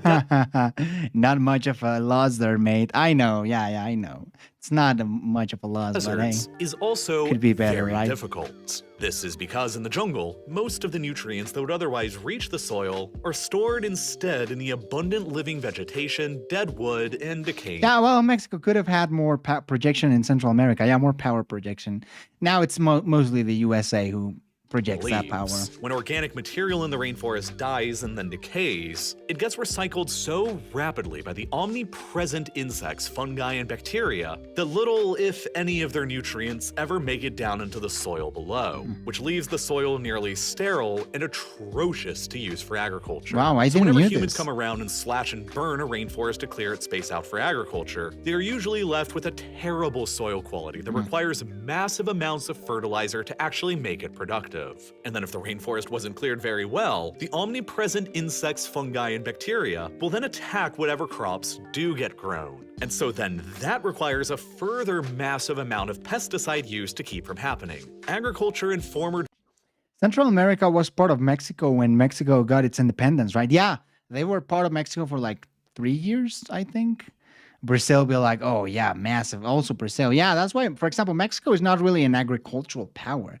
Mexico is like the 10th largest country in the world, but we don't really produce that much agriculture. jungle lands can be productive, but it is also most often an inefficient and expensive process compared with agriculture in more temperate environments that don't require as many inputs to get going. And the jungles and rainforests found across southern Mexico are no exception to this norm. But then, to complicate most of Mexico's ability to conduct agriculture even further, nearly 70% of the country is completely covered by mountains. This makes Mexico one of the most mountainous countries in the world, on a par with Switzerland or Afghanistan for percentage of land covered by mountains. In Mexico's case, these mountains provide numerous negatives and also positives for their potential to economically develop. On the bad side, the presence of mountains only amplifies the previous negatives with developing desert and jungle biomes. Mountains are big geographic obstacles and are significantly more labor-intensive to build infrastructure over or around or under than flatland is. Roads. And then mountainous deserts and mountainous jungles, like in northern and southern Mexico, come with all of the negatives to developing deserts and jungles in addition to the negatives in developing mountains. But across the central Yeah, so you guys can see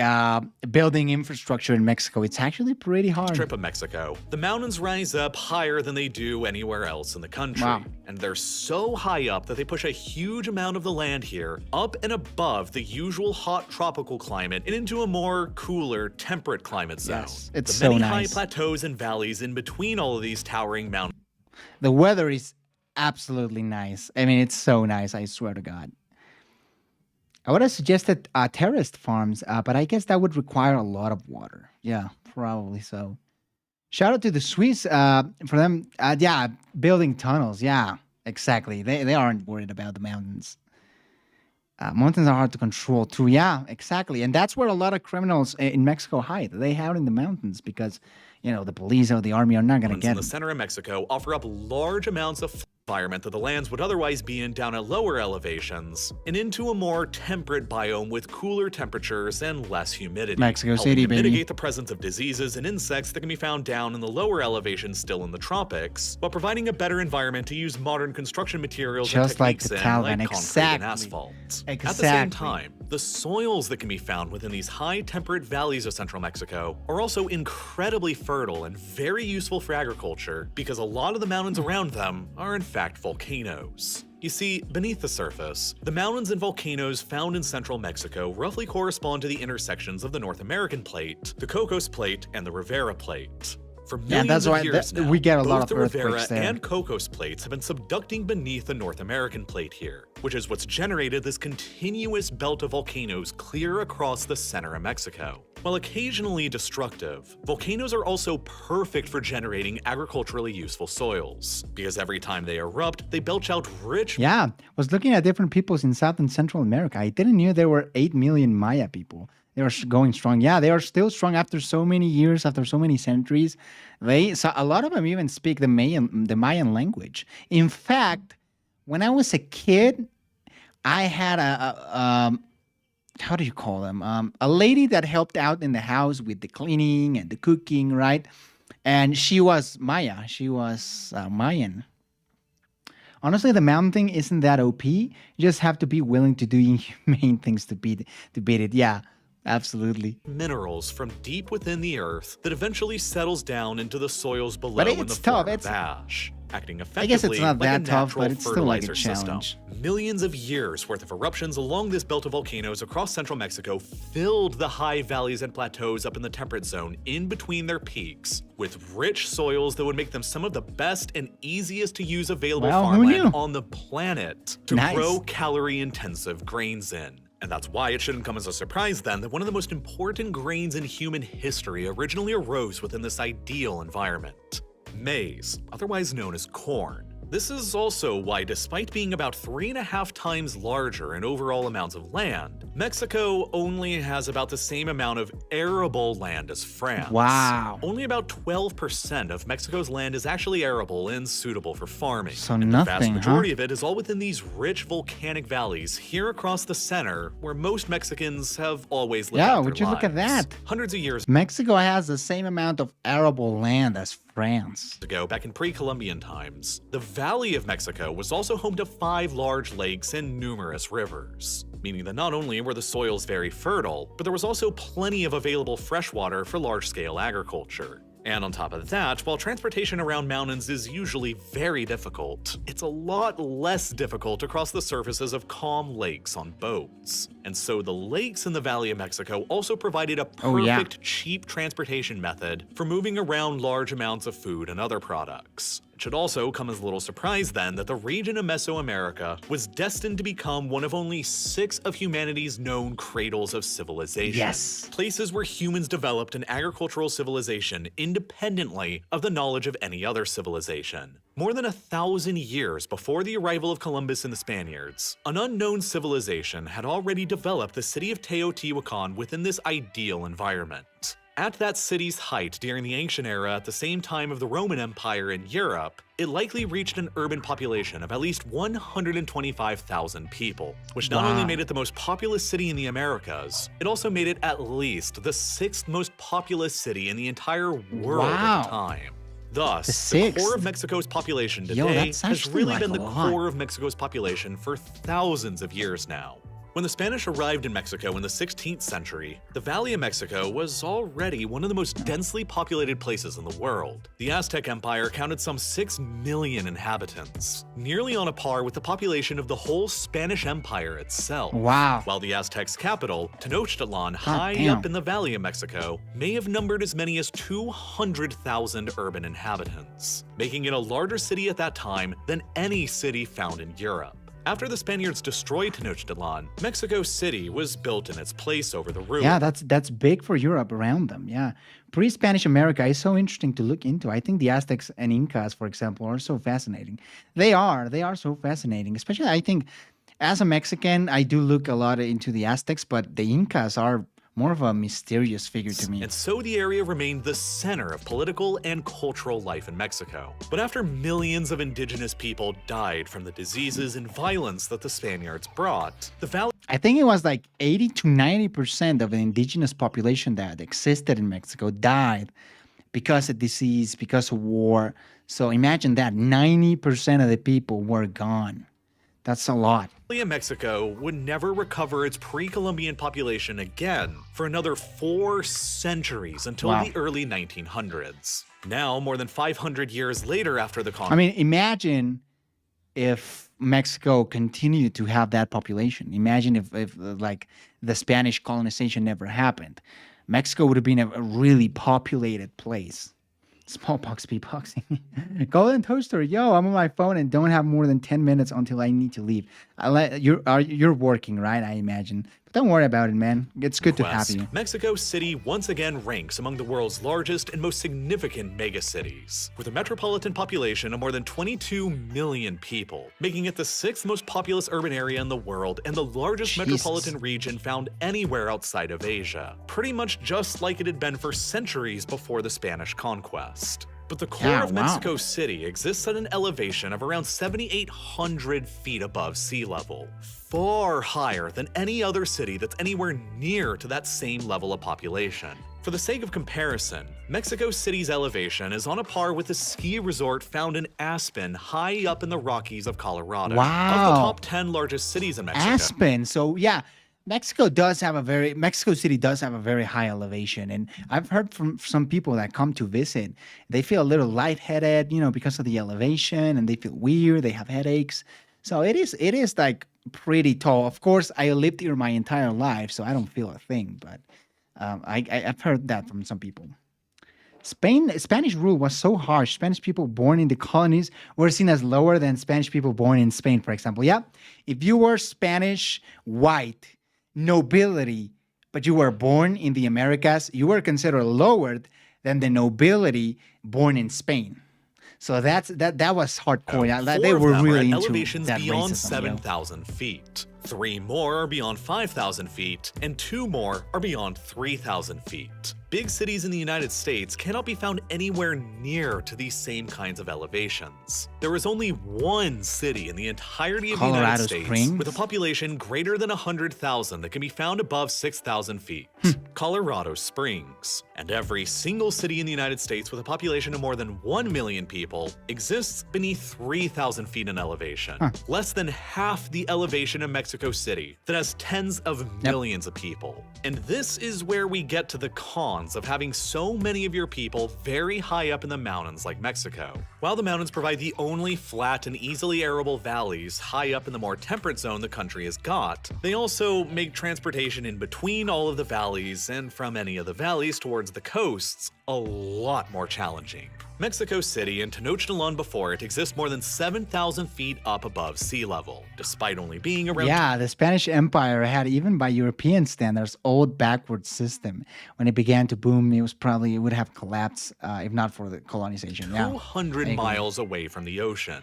By comparison, Kansas City in the US exists at less than 1/7 of that elevation, while being more than twice as far away from a large body of water. These huge heights in Mexico mean that the rivers beginning up in the mountains flowing down to the ocean have very steep gradients and very strong currents. Oh yeah. Which ultimately means that there isn't even a single naturally navigable river in the entirety of the country. Plus, also, there's a lot of floods around that area. That meant that there was no possible way for people to transport themselves or their goods for cheap on rivers between the core of where Mexico's population can exist and the ocean, leaving the only possible methods for transport and trade with the greater outside world to more expensive options like roads and eventually railways and airplanes. The location around Veracruz on Mexico's coastal lowlands on the Gulf of Mexico proved to be the only suitable place in the pre-industrial era to establish a major port in the country at. It is strategically only 200 miles away from the core of Mexico City and formerly Tenochtitlan. Fun fact, Ohio makes 75% as much corn as Mexico. Not sure how fun it is, but yeah, that's interesting though. Yeah, the United States is a agricultural powerhouse, and they produce a lot of corn and a lot of stuff in general. But Ohio, damn, bro, we lost to Ohio. Hundreds of miles all along Mexico's almost entirely flat and exposed coastline with the Gulf. As such, Veracruz was destined to become the most significant port in the country before. And if you look at history, Veracruz was the hotspot for invasions to Mexico. That's where the Americans landed. That's where the Spanish landed. That's where the French landed and invaded. So Veracruz is always a place that's getting invaded by foreigners in Mexico. For the Industrial Revolution, and it continues to be Mexico's most significant port on its east coast on the Gulf. Yeah. But at the same time, Veracruz has also been successfully used as a staging ground by hostile outside invaders to capture and occupy Mexico City from on 3 separate occasions. By Cortez and the Spaniards in the 16th century, and by the Americans and the French alike in the 19th century. The mountains around Mexico's core provide an element of protection from... In the British Empire, Anglos born in the Dominions such as Canada and Australia were seen as brothers. Wow. They used to call Britain the mother country. Yeah, the Spanish were definitely not like that. Not gonna lie, I'm confidentially blaming the Mayans for not being able to take the Spanish explorers. They outnumber them massively. Yeah. I mean, just the Spanish had fire weapons, while the Mayans had just like spears and arrows and stuff like that, right? It wasn't very developed. But they probably had more independence and respect than Spanish subjects. From external attacks. But they have also historically kept Mexican power contained and away from the coasts. Thus, unable to project significant power into the oceans, Mexican states in the past Mexico's have not a struggled to naval prevent power. large hostile maritime powers from landing on their shores and marching into their mountain fortress in the center. The control of Veracruz and the coastal lowlands around it is thus imperative to the safety of any Mexican Give me 200 state. guns versus 10 And guys sure with guns. enough, Veracruz was still Mexico's taking most on them, no significant cap. port for Bro, centuries prior to the 200 20th guns versus century. 10 guys But with connecting guns? this crucial port at Well, maybe Veracruz you're at right. sea level up to the core in Mexico City more than Okay, let's actually think about it. Because it wasn't like that. It wasn't a ratio of 2,000 against 10, you know? It was like, I think, less than that, much less than that. But maybe you, I don't know. 7,000 feet higher proved to be an enormous challenge to actually overcome, even though I mean, I guess the way you do it is you just all like run straight up, like charging towards them. Maybe that'd be the way you can defeat them. But I don't know how good that is, just launching yourself at the enemy and just like going at them. But hey, good work. The guns took like a minute to reload, unless you have a checkpoint. But yeah, that's true though. Like 170 of us are getting clapped, but then 30 gonna stomp them out. Yeah. Using Soviet-like tactics, throwing men at the enemy. distance as the crow flies Yeah, they would have was only needed that. 200 miles. The two cities were never even successfully connected by a railroad until 1873. They did have pikes, though, yeah. Finally opening up I guess. transport to and from the population core to the ocean by rail. But by that same time, with their significantly flatter, lower, and I easier think- to develop lands, the United States had all I think it's so because the pre-Spanish civilizations weren't really that interested in war and conquest. Unlike Europeans that were used to fighting each other and they were very experienced in war and combat, the Mayans probably didn't face an army really in their history or not like a huge army like European ones. So they weren't used to fighting like that. already built well over Yeah, a bunch of 50,000 trains, yeah. miles of their own railroads. 200 times more length of track than existed between Mexico City and Veracruz. Crazy. And thus opening up significantly more lands to people and trade than what was remotely possible in Mexico. Soviet And just like it was Socialist difficult to build Republic of the infrastructure links Central between the Mayan capital and states. Mexico's greatest pre-industrial port, it has also always been difficult. Exactly. They didn't knew what guns were, so people panicked. Yeah, that was actually what happened. People thought the Spanish were gods. They thought the Spanish were like some sort of almighty, all-powerful group of people that weren't meant to be defeated, right? And the Spanish used that to their favor, and they were like, yeah, we are gods, and we are like To build out infrastructure links between the capital and its own valley, and all the other major population centers in their own separate valleys. In reality, Mexico functions a lot more like a splintered mosaic of patched together autonomous valleys than a single centralized state. And it's always been that way for millennia. Without any navigable rivers to use for cheap, it is difficult and expensive to build roads or railroads to snake through the many mountains and connect one of the high temperate valleys to another high temperate valley or the ocean. That ultimately means that it's difficult in Mexico to generate a surplus. The largest solely naive conflict we know was the Incan Civil War. But then again, we don't know much about, pre-Columbian America due to Spanish book burning, so yeah. There's been more wars. Yeah, there was definitely more wars, but inexpensive transportation hard to options know. that would otherwise generate capital just don't really exist like they do elsewhere. Building out the transportation infrastructure required for trade requires a lot of capital to start with, which is difficult to acquire in Mexico because of the lack of cheap transportation to begin with, which most often means that the yeah, didn't the Spanish also predict a solar eclipse to prove they were gods? I think that was Christopher Columbus that did that in like the Dominican Republic or Cuba. But yeah, I think there's like definitely a story about using some sort of solar eclipse as proof. Book burning, yeah, basically destroying any chance of progress. Oh yeah, they definitely did a lot of book burning. They destroyed so many things, so many pyramids, so many temples. The large amounts of capital required to build the transportation infrastructure must come from either foreign investment or from entities that already happen to have a lot of capital. Simultaneously, this geographic reality also makes it difficult for any centralized authority in Mexico City to project power and influence from beyond their immediate valley to the other scattered and separated parts of the country. And it makes it difficult for any of the temperate valleys in the center to conduct trade with the parts of Mexico to the north and the south in the deserts I or thought the they had a jungles, pretty advanced which only astronomy further for their tech. exacerbates their already supposedly they did knew a lot about the stars and like star movement. So they did knew a lot of astrology, but who knew? But I don't know if they knew about solar eclipses. Major challenges to economic development in supporting large numbers of people. In this way, Mexico struggles with very similar geographic problems as Afghanistan. Both are extremely mountainous countries that are difficult to enforce power across from a centralized point, like Kabul or Mexico City. The many valleys in between the mountains where the people actually live are separated from all of the other valleys by mountains and connected only by narrow choke points, through which expensive roads and railways can be constructed, but also in which local powers can easily blockade or control. Both geographies encourage and enable high degrees of localized autonomy in the regions separated by mountains from the capital. And both geographies prevent centralized power from adequately being able to police and enforce the rule of law everywhere it wants. Hey, that's actually a good point, though. I think mountainous Mexican cities would greatly benefit from aerial cable car or gondola lifts transit. I think that's also would be very, very convenient. I think there's some in Mexico City. There's definitely the infrastructure for that, but I don't know if there's in any other city. Motherfuckers could make a pyramid that can help sound travel much better and map the stars, but they didn't see the value in learning from the last mistakes.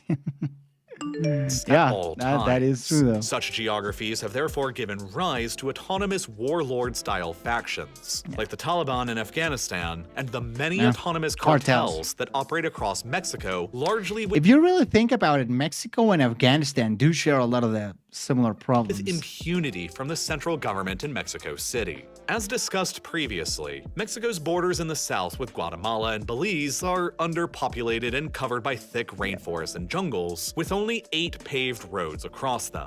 It is simply impossible for the Mexican government to adequately police and patrol the entire thing.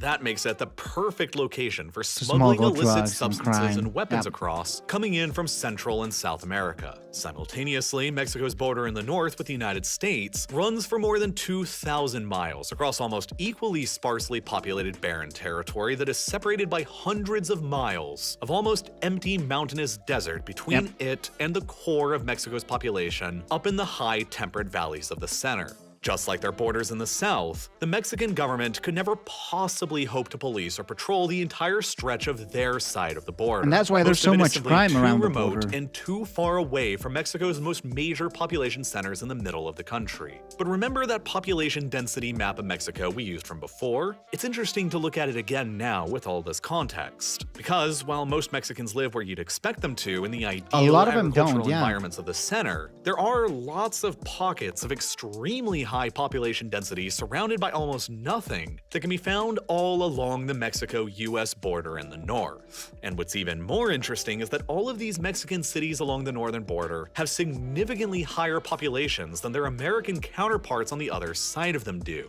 Tijuana, Juarez, Nuevo Laredo, Reynosa, and Matamoros all have much higher populations than the American cities immediately adjacent to them to the north, which has a lot to do with institutional reasons in addition to geographic reasons. It might seem strange to say, but Mexico's greatest geographic advantage compared to a place with similar geography like they wouldn't be doing it. The is demand that, of the U.S. wasn't unlike so high. Yeah, Afghanistan, that's Mexico also true. is placed directly USA adjacent has to the something United to do with this States, problem. the single largest consumer market on the planet. As such, beginning in the 1960s, I was watching a video. I don't know. I think it was from a guy who does videos in economy about the economy. I don't know what's the name of the channel, but he was talking about Mexico and how we benefit a lot from just being south of the United States.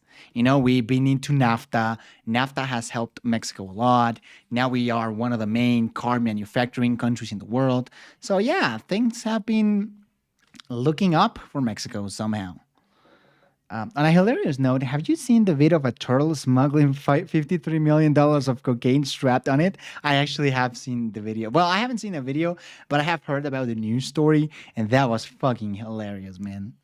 Economics Explained? Yeah, I think it's Economics Explained. The video is very informative. I've never knew why Mexico had so many problems. Yeah, a lot of it is just due to geography. the Mexican and American governments began entering into a series of understandings known as the Maquiladora Agreement. Essentially, the agreement stipulated that factories that produced goods Yeah. Let's after this video, The video is gonna end real quick, so we're gonna watch that after the video. Yeah, sure. Within Mexico's border towns could export those goods duty-free right across the border into the United States. Big corporations immediately recognized the opportunity this provided. They could set up factories immediately across from the United States, take advantage of the comparatively much cheaper Mexican labor to build their products, and then transport those cheaply made products duty-free right across into the United States, and take advantage of America's enormous highway system to ship them pretty much anywhere in the country on the backs of trucks. Yeah. Thousands of these border factories or maquiladoras were set up in the decades that followed,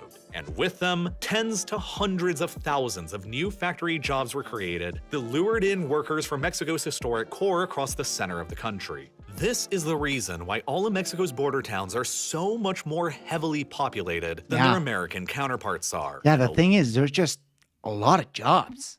There's a lot of jobs around the Mexico-U.S. border because, well, all these companies are setting factories in Mexico, and they can just simply cross them across the border and ship them to the U.S. Large part of the reason why, compared to the 1895 census in Mexico, a slightly higher percentage of Mexicans today live outside of the central historic core than they had back then. Eventually, the North American Free Trade Agreement, or NAFTA, that was signed in 1994, expanded the system even further, from being limited only to the Mexican border towns to the entirety of Mexico, enabling factories anywhere in the country to export their goods duty-free to the United States. But the proximity of the border towns to the US market, along with nearby major cities like Hermosillo, Chihuahua, and Monterrey, ensured that they would remain more financially competitive than the factories further away in the Mexican core, since they could continue exporting goods to the United States quicker and for cheaper. In economic terms, all of these cities operate more closely to being satellite cities of the United States, rather than an extension of the core of Mexico up in the central satellite cities for the United States. Damn. Islands. Mexico's friendly relationship with the United States has ultimately turned out to be the country's best answer at overcoming its harsh geographic limitations. And the maquiladoras aren't the only consequence. Ever since the shale gas revolution in the United States that began in the early Do you think that one day the nations of Central and South America could form its own new type of organization? I think South America, yes. I mean, they already have Mercosur. That's sort of similar to like the African Union. It's like a minor alliance where they don't need a passport to cross between their borders, right? So South America, you can cross between Colombia and Peru, right? And you don't need your passport if you're a citizen of those countries, of course. So there, I think South America will definitely go for a European Union style model. But I don't think Mexico or Central America will be included, at least not as full-on members. Maybe some sort of like how do you call it? Observatory nations? Well, that. I think they have, yeah. I heard Argentina and Brazil are working on one currency. Yeah, that's true. Argentina and Brazil are definitely working on a currency. 2010s, which I think is very more interesting. and more natural gas pipelines have been getting built out from the US to Mexico. As of the production of this video, 17 natural gas pipelines already exist spanning across the US-Mexico border that collectively export nearly 1/3 of all the natural gas the United States exports abroad, in turn providing more than 3/4 of Mexico's entire supply of natural gas. Now, this abundant and cheap supply of natural gas coming in from the United States is doing two things. First, it is effectively turbocharging the Mexican economy by providing abundant, cheap natural gas to power factories, cascading on the pre-existing advantages of Mexico's comparatively cheaper labor. Yeah, fortunately in Mexico, we don't really have problems with electricity. I mean, electricity is available to pretty much anyone in Mexico. So fortunately, thank you, USA. You've saved us again, and now we have cheap energy.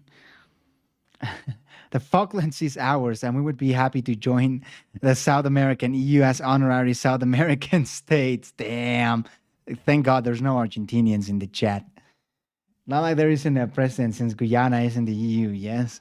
Yeah, through and French ability Guiana. to Yeah, export French products Guiana. duty-free into the United States. Now, because of Mexico's geography and correspondingly limited ability to generate surplus capital, Mexican labor is comparatively cheaper than it is elsewhere. Yeah, of course. Because of enormous and cheap US natural gas supplies, Mexican electricity rates to power their factories is also comparatively cheaper than it is elsewhere. And because they're located directly adjacent to the United States, these factories with cheap labor and cheap electricity can easily and cheaply export their finished products to the United States, and then utilize the American highway and rail system to cheaply get their goods anywhere across the country. In short, it is all a perfect recipe for Mexico to develop into a manufacturing superpower. And companies from around the world have already begun to take notice of Mexico's advantages. Nissan already manufactures more cars in Mexico than they do back home in Japan. By Wow. 2021, Mexico had soared through the ranks. Nissan. So Japanese car makers are really also getting into Mexico. It's more a French island than it is Argentina. Damn, double burn. This is going to sound weird, but do you see an EU-like organization in North America between Canada, the US, and Mexico? Not now, but in the future, like maybe like a couple of decades, I do see some. I mean, it makes sense, right? We already have NAFTA. We already have a lot of union-style things. I think the next step is going to be maybe even adopting the US dollar. I think Canada and Mexico could adopt the US dollar. I don't know. But I think we will see some type of union in a distant future.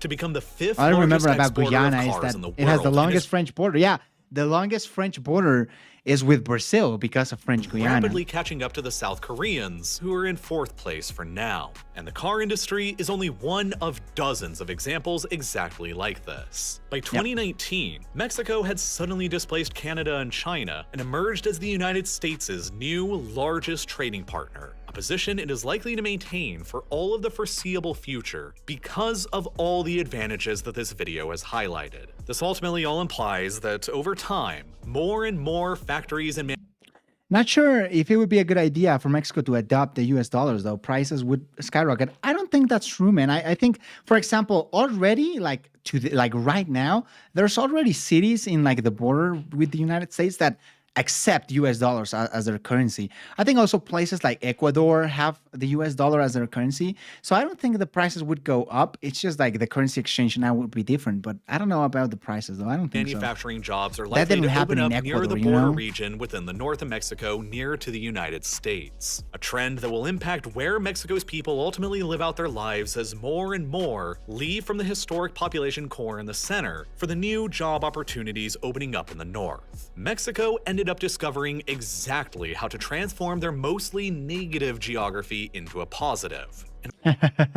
France and Britain leading South America Union seems legit. That is so true, though. I mean, yeah, it's true. I don't know, but what happened in the EU when the euro was adopted? Oh, that's what happened in the EU when the euro was adopted. Oh, really?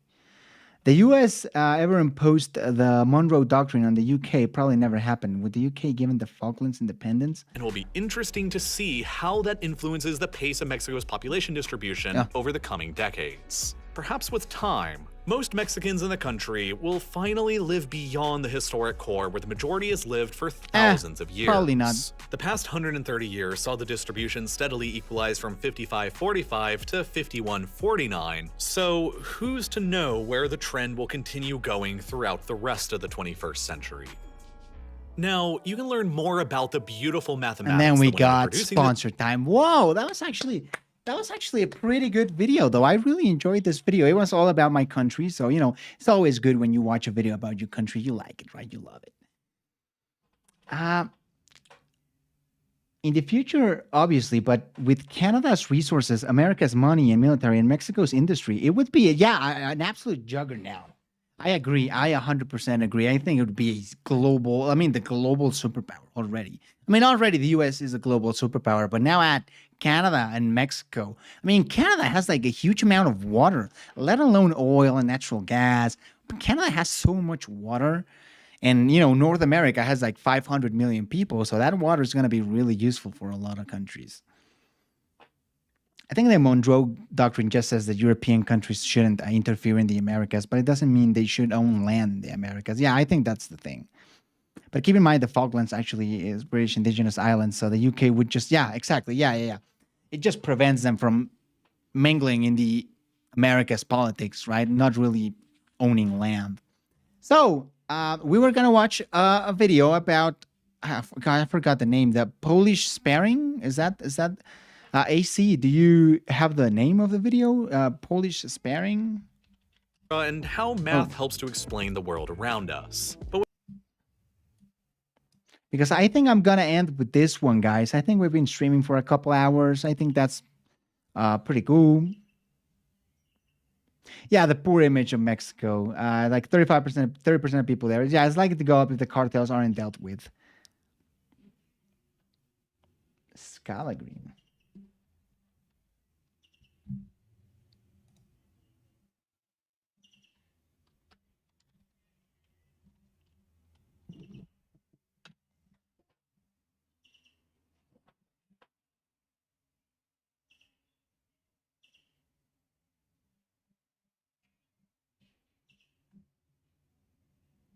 Has like 25 million views. All right.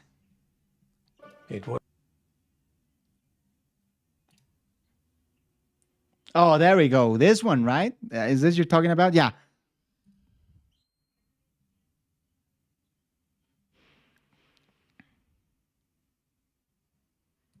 So let's see. Expert saber sparing, huh? Why is the video not showing up?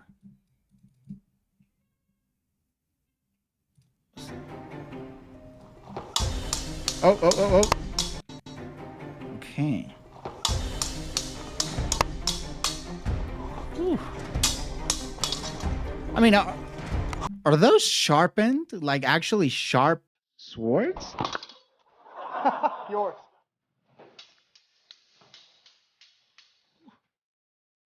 They. Wow.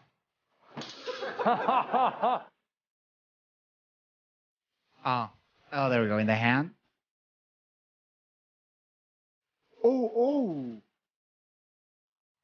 that's it.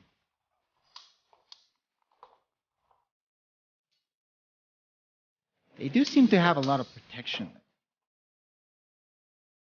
Imagine if PE classes had sword fighting, everyone would want to go. Oh yeah, absolutely. One of my schools had the normal, how do you call it? In Spanish, it's esgrima, but I don't know how you say it in English. With the normal, like, pointy swords. One of my schools actually had that. And I wanted to try it so bad, but my mom wouldn't let me.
Arms are also cool, you know, all black.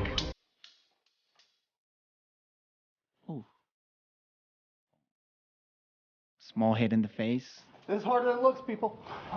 Yeah, I bet. It's even harder.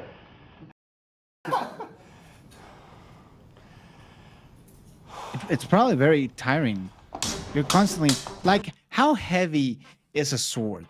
I imagine it's relatively heavy. So imagine swinging that thing for minutes, maybe even more. Like, it's a lot of work. Almost.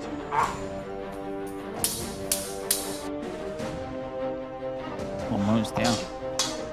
That guy is losing. Ooh.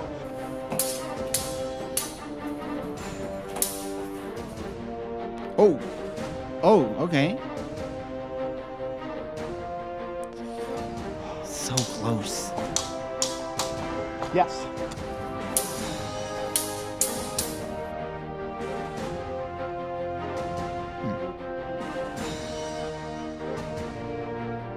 Yeah, definitely. Like literally on the wrist. It'd be like Mortal Kombat in my school. Yeah, I know, right? Dude.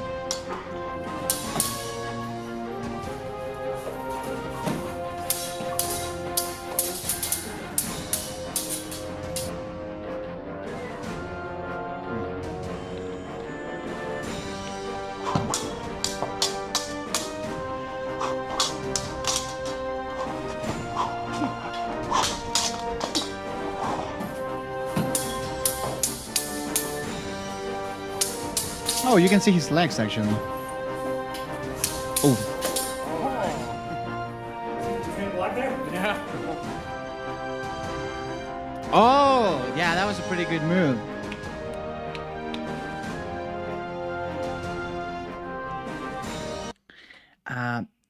This lad ain't got no technique compared to roadmen who were fighting on the road.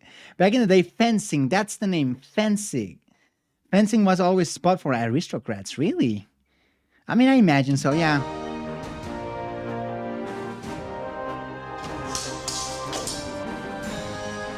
Yeah, pretty cool. Oh, nice. Oh.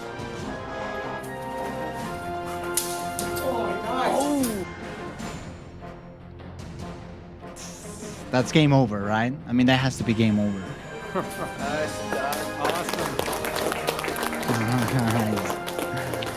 Yo, that was badass, actually. Fake sword defense. What is this? Okay.